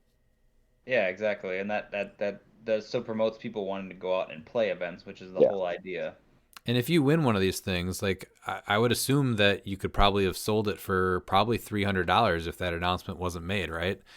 Now, yeah, what are you win this big event and what is it worth? You can get it for $15 in 3 weeks. So, yeah, yep, that's my opinion on that. yeah, yeah. They're trying to lower the ridiculous prices of figures, Which that I understand, but I but guess I There's think still it still should have been able to be prizes.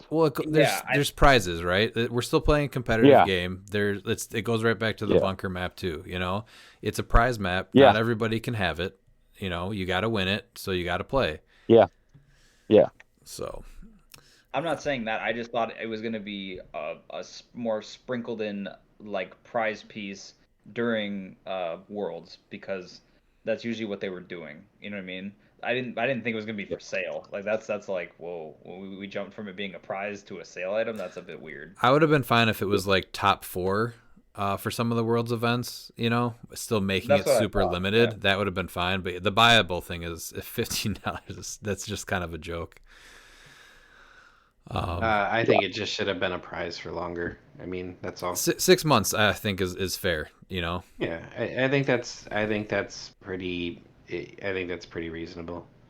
So it's whatever. I'm gonna buy one for $15. Be perfectly happy though. So I'm sure plenty of people are fine with it. Yeah. I still I think just that want the if you, especially when you're planning to go to these events and win something, yeah. there should be some worth to it. Oh yeah. Yeah. Yeah, Um, $15 for a prize that you got for first place is kind of, yeah. 3 weeks earlier, yeah. Yeah. How do you it's guys fine. feel about Double Surfer being back on top as a team to beat, overhyped, too finesse? Give me my Amit's Tomb and Monkey back. I think everyone agrees that Amit's Tomb being gone is for the best, right? No one's going to argue that should Yes. come back. Even people that just No. spent $75 on it probably still feel like it's best that nobody can use this card anymore. No, that Yeah. card can now be a what's it called? What do you? I'm sorry. I'm the thing you put in a book in order to keep your Bookmark. page. Yeah, it can be a bookmark now. I was like, no, it's The fine. mark that Like, you put in a book. Did Yeah. you just struggle to find the word bookmark? I did. Yes, I that's did. It's okay. I almost thought I I- was gonna say the wrong word because I'm like, there's no way he's looking for bookmark. I totally was. I was like, I'm so tired. I'm like, what is this thing that you put in a book? I was like, oh, dumb. I almost said something way different. Anyways, But I what's the don't question now? to address the first part of the question, I don't think the Surfers are necessarily like back on top. Like they are a strong team, and Dan's obviously a good pilot, so he knows how to play that team. But I don't necessarily think it's just like Well, he they're didn't run roughshod. If you watch his stream, he yeah, went 2-2, and he needed to win that last game. exactly. So So like he I didn't don't run roughshod. He punched his ticket to top, and then had to work for it. yeah, So it's exactly. not a guaranteed win. Like he had to put in work to get that team to work. So Exactly, and the field's different now than it used to be. Like yeah, That's things key. are That's key harder right there.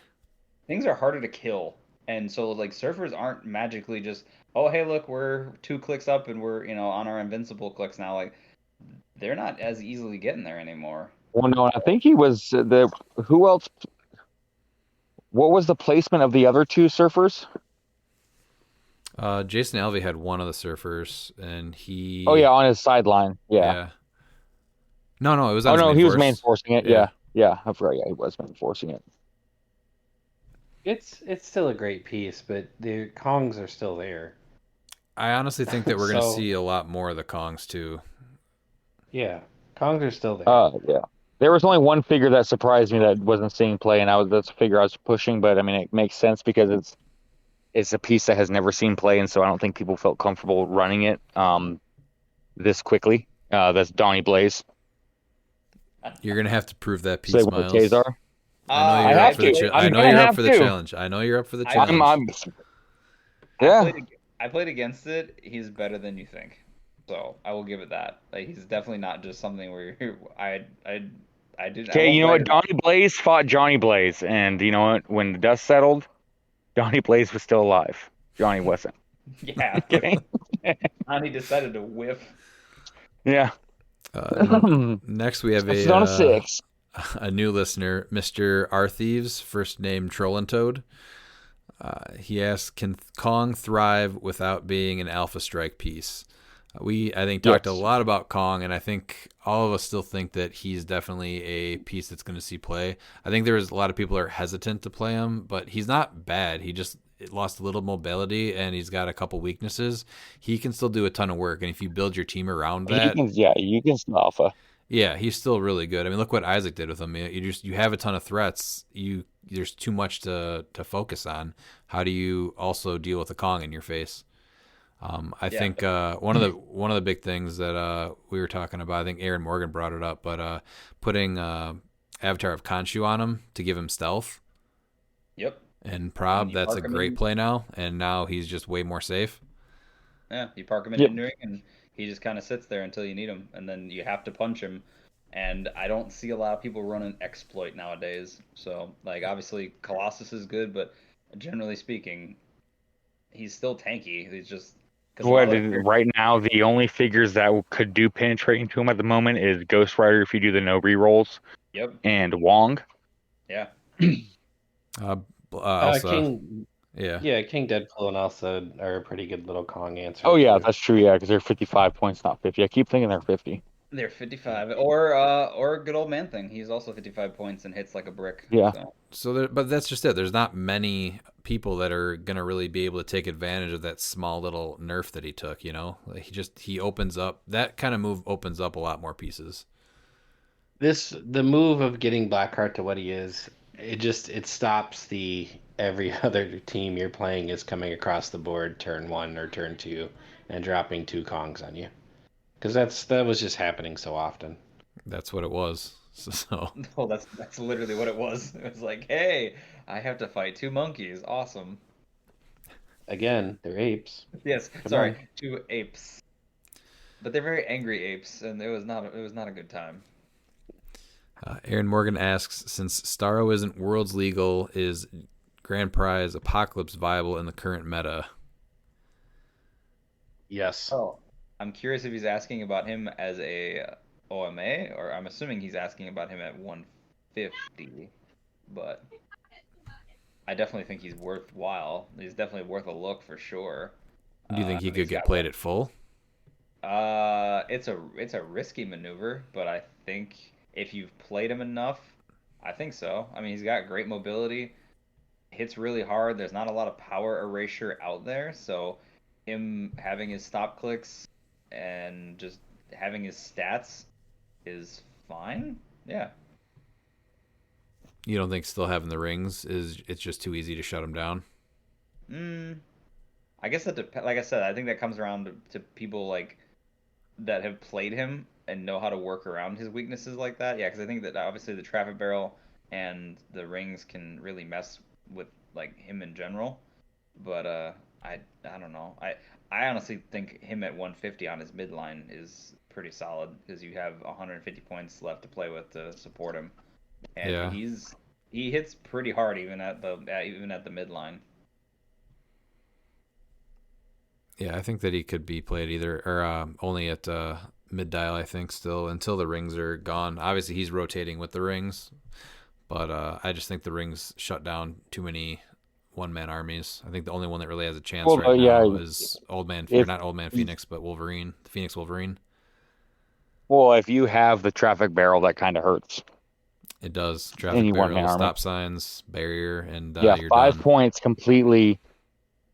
completely makes one man armies obsolete because did we count how many traffic barrels were played in the top cut? I'd say Because it I was a want to good say, I mean, 75%, right? that's what, yeah, it I felt don't. at least 50%. I was gonna say it was about. I think it was a little higher than 50, getting to 60%. I don't think it hit Yeah, 70%. and so that's, I mean, when you have numbers that high of a piece that can completely counter a piece, it makes it real hesitant to go that route. Yeah. Not impossible, but I mean, there is, obviously you can have the luck with the matchups where you're not going against those, but I wouldn't bank on it. So obviously low, he's gonna see play for sure still until he's gone. And Oh, yeah. then I think mid definitely has a chance just with everything he still does and how safe he is. And does he do penetrating damage at his mid dial?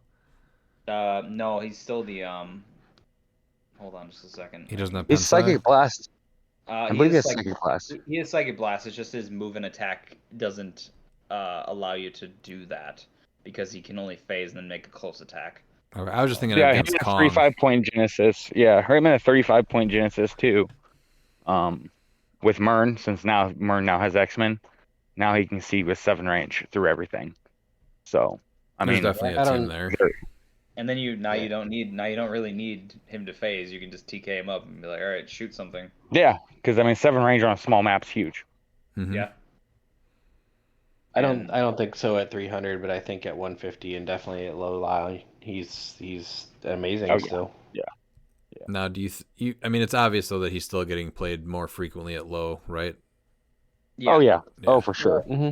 I mean, what he offers at low is great. He's leadership, the rollout, stop click with the crazy stop click that they have. I mean, Play 4 of them at low, and now you have 4 rollouts. That sounds that is terrible. always that is always I don't like that, but it's a thing. yeah. So All right, our last question is from Mark Bird. Do you think our wait for the online exclusive Masters of Time Play at Home kits, aka we just buying this for the Starro Legacy card, will have similar delays to the only recently landing Deadpool Weapon X online exclusive multiple man Play at Home kits? no.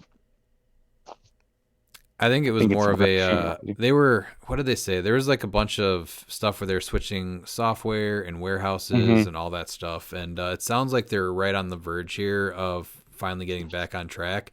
They did mention even just with the reason that they did this fast turnaround with the pre-release to the actual release day, that they'd be able to have a faster turnaround to the next set. So hopefully they're back on because I think Black Panther is still scheduled right now for August, which that's obviously not happening. But hopefully they can sneak in Black Panther relatively soon, so that Collector's Trove is on the schedule still for the November release that it's on right now for. Yeah. So I think Yeah, because it would. Yeah. Collector's Trove's probably coming like towards the end of the year. Maybe. I'm Yeah. thinking December. Yeah, I'm hoping Yeah. October, December. Yeah. Is at where I some want point it. these And I things know have that- to stop getting pushed back. I know that you are anticipating an equipment heavy set. Did they announce that or? Oh, the are Collector's you Trove just- did, yes. No, Yeah. Collector's Yeah, Trove, okay. yeah. Yeah, it was Yeah, it was so- part of the article. They what did they announced like tons of stuff like I think hammers and gems and like everything Yeah. we've had in the past it sounds like is going to be in this set. So yeah, And I'm I'm pretty wondering excited. if it's going to be a ton of legacy cards for old equipment. See, that's what I'm Because that worried would be the about. smartest way. That'd be I the hope easiest not. way, but I don't know if I like that way. Yeah. I don't like that way, to be honest. Yeah. But you know what? Right. The less different game elements inside of a booster, the less chances of problems. If they do that, then they need to do more than just a legacy card per brick. That's how that works. Why don't they just make it like BTU and they give you one equipment per booster? Yeah. See, that would work. Because BTU really didn't have bad distribution. No. Trying to think. Don't. There was I a mean, couple. you had ringless bricks, but No, but and it's some pretty bricks with valuable 3. Yeah. getting a construct, But- so it would probably be just as valuable to get an equipment in every booster. Yeah, that'd be a great way to do it. No, I'm just seeing if there was any like distribution problems when like the brick layouts and everything with the equipment. Oh, I think it was BTU. just the standard But- where there was ring heavy bricks and ones that didn't have any. Yeah. So, but I think I mean, nothing compared to what we've had the last few sets. So in the end, I think everyone saw that there was more value in those boosters as time went on when they had a construct in it that more people wanted versus just like another common that isn't doing anything. yeah, I thought BTU was the ideal way to do an equipment heavy set, honestly. Yeah, I think there was some initial complaints, but in the end, I think it definitely was. It played out really well, especially when you're playing like battle royales at events. A year after the set released, and there's still more value in it than the one that released most recently. Well, yeah, because then you think about it, right? You could have a baller figure in one of them boosters in the 4, but then you have 4 pieces of equipment that are up for grabs. So then, even if you win, you're like, well, what do I pick? Because they're probably dropping a con on the board at a BR, and I mean, so that they have pretty good pickings there if that's your BR set. See, that sounds way better than a Lady Mastermind on the board. I mean, she's not bad for 40 points. I mean, 55, she has a movement attack. Yes, because always a motorcycle. Well, that's the end of this podcast. Yep. That's all I've got to say about that. Any final thoughts, guys? Yes, this is for the listeners to go ahead and answer this question on our post about this podcast. If you could, would you have helped Raphael when he got jumped by the Foot Clan in 1990? Okay, very random. Oddly specific. I know. I'm just getting really excited for Worlds here. We're getting super close, so it's hard to not be excited. Yeah. I'm going to go back here, and I'm going to really give this fast food mascot iconics thing a thought. And I We don't should know that actually will revisit it surpass next one. Miles. I need more time. See, That was, I remember one, and I was like, "Oh, this is cool." And Miles went like way into left field, and I'm like, "Oh, okay, all right." Hey, that was a huge part of my childhood, man. I love the one Burger was- King Kids Club. Like, there's like, remember the McDonald's meals where like it was like little transformers, like the hot breakfast would turn into Yep. Yeah, the like a bird? toast. Like, there's Oh, some- the sandwich, man. I love that. Was my favorite one. The sandwich transformer, or- yes. See, Or I, the McNuggets French fries. that were Yes. kind of like where you could have like Mr. Potato Head, where they came like removable like hats and stuff. Like there's Yeah, a lot they here. just This is- this is a- re-released those. Yeah. Yeah. What do we have scheduled for the next podcast, Revin? This is a whole segment. Well, apparently it's fast food iconics now. yeah. My thought was do you remember the old Mac Tonight guy from McDonald's, the Moonhead dude in the suit? Yep. Oh yes, Yeah, yes. That was my thought for the iconics. I was like, yeah, That'd be cool too. Yeah. All right, Dan, give me a final thought so And- I can play us out here. Oh my No, God. I have one more thought on this. Great. Let's hear Hear it. me out. All right, here it is. Do you remember the Quiznos thing that sang? Oh, that's what I need. Yes. The little what gerbil was it? hamster guys. Over the moon There or was something. like a little like He's a chinchilla. tarsier. No, he's a tarsier. Yes. Like a little ape thing from Was he? Africa. Yep, tarsier. Yep, yes. They're talking about Yep. the moon, I right? was just The moon? $1,000. Yeah. Yep. where he's Oh, that's what I "There's need." no subs. The subs taste good. Yes. You mean the rats? Yeah. Is that what you're talking about? The little Quiznos rats? You- Is it- People can go Google Quiznos and they will find this advertisement. And it was so like it just was so off the wall. To this day it sticks in my head. All right, that's my final thought. Thank you for that. It was worth it. Thank you. What do you got, Dan? And my final thought is I need to do a lot more practicing with my team. That's pretty much it. And Google Quiznos subs. Yes. Obviously, that's on my to-do list. Sponge All right. monkeys. All right, thanks for listening. We'll be back next week. And if you're not down with that, we got 2 words for ya! Click it! Oh no, I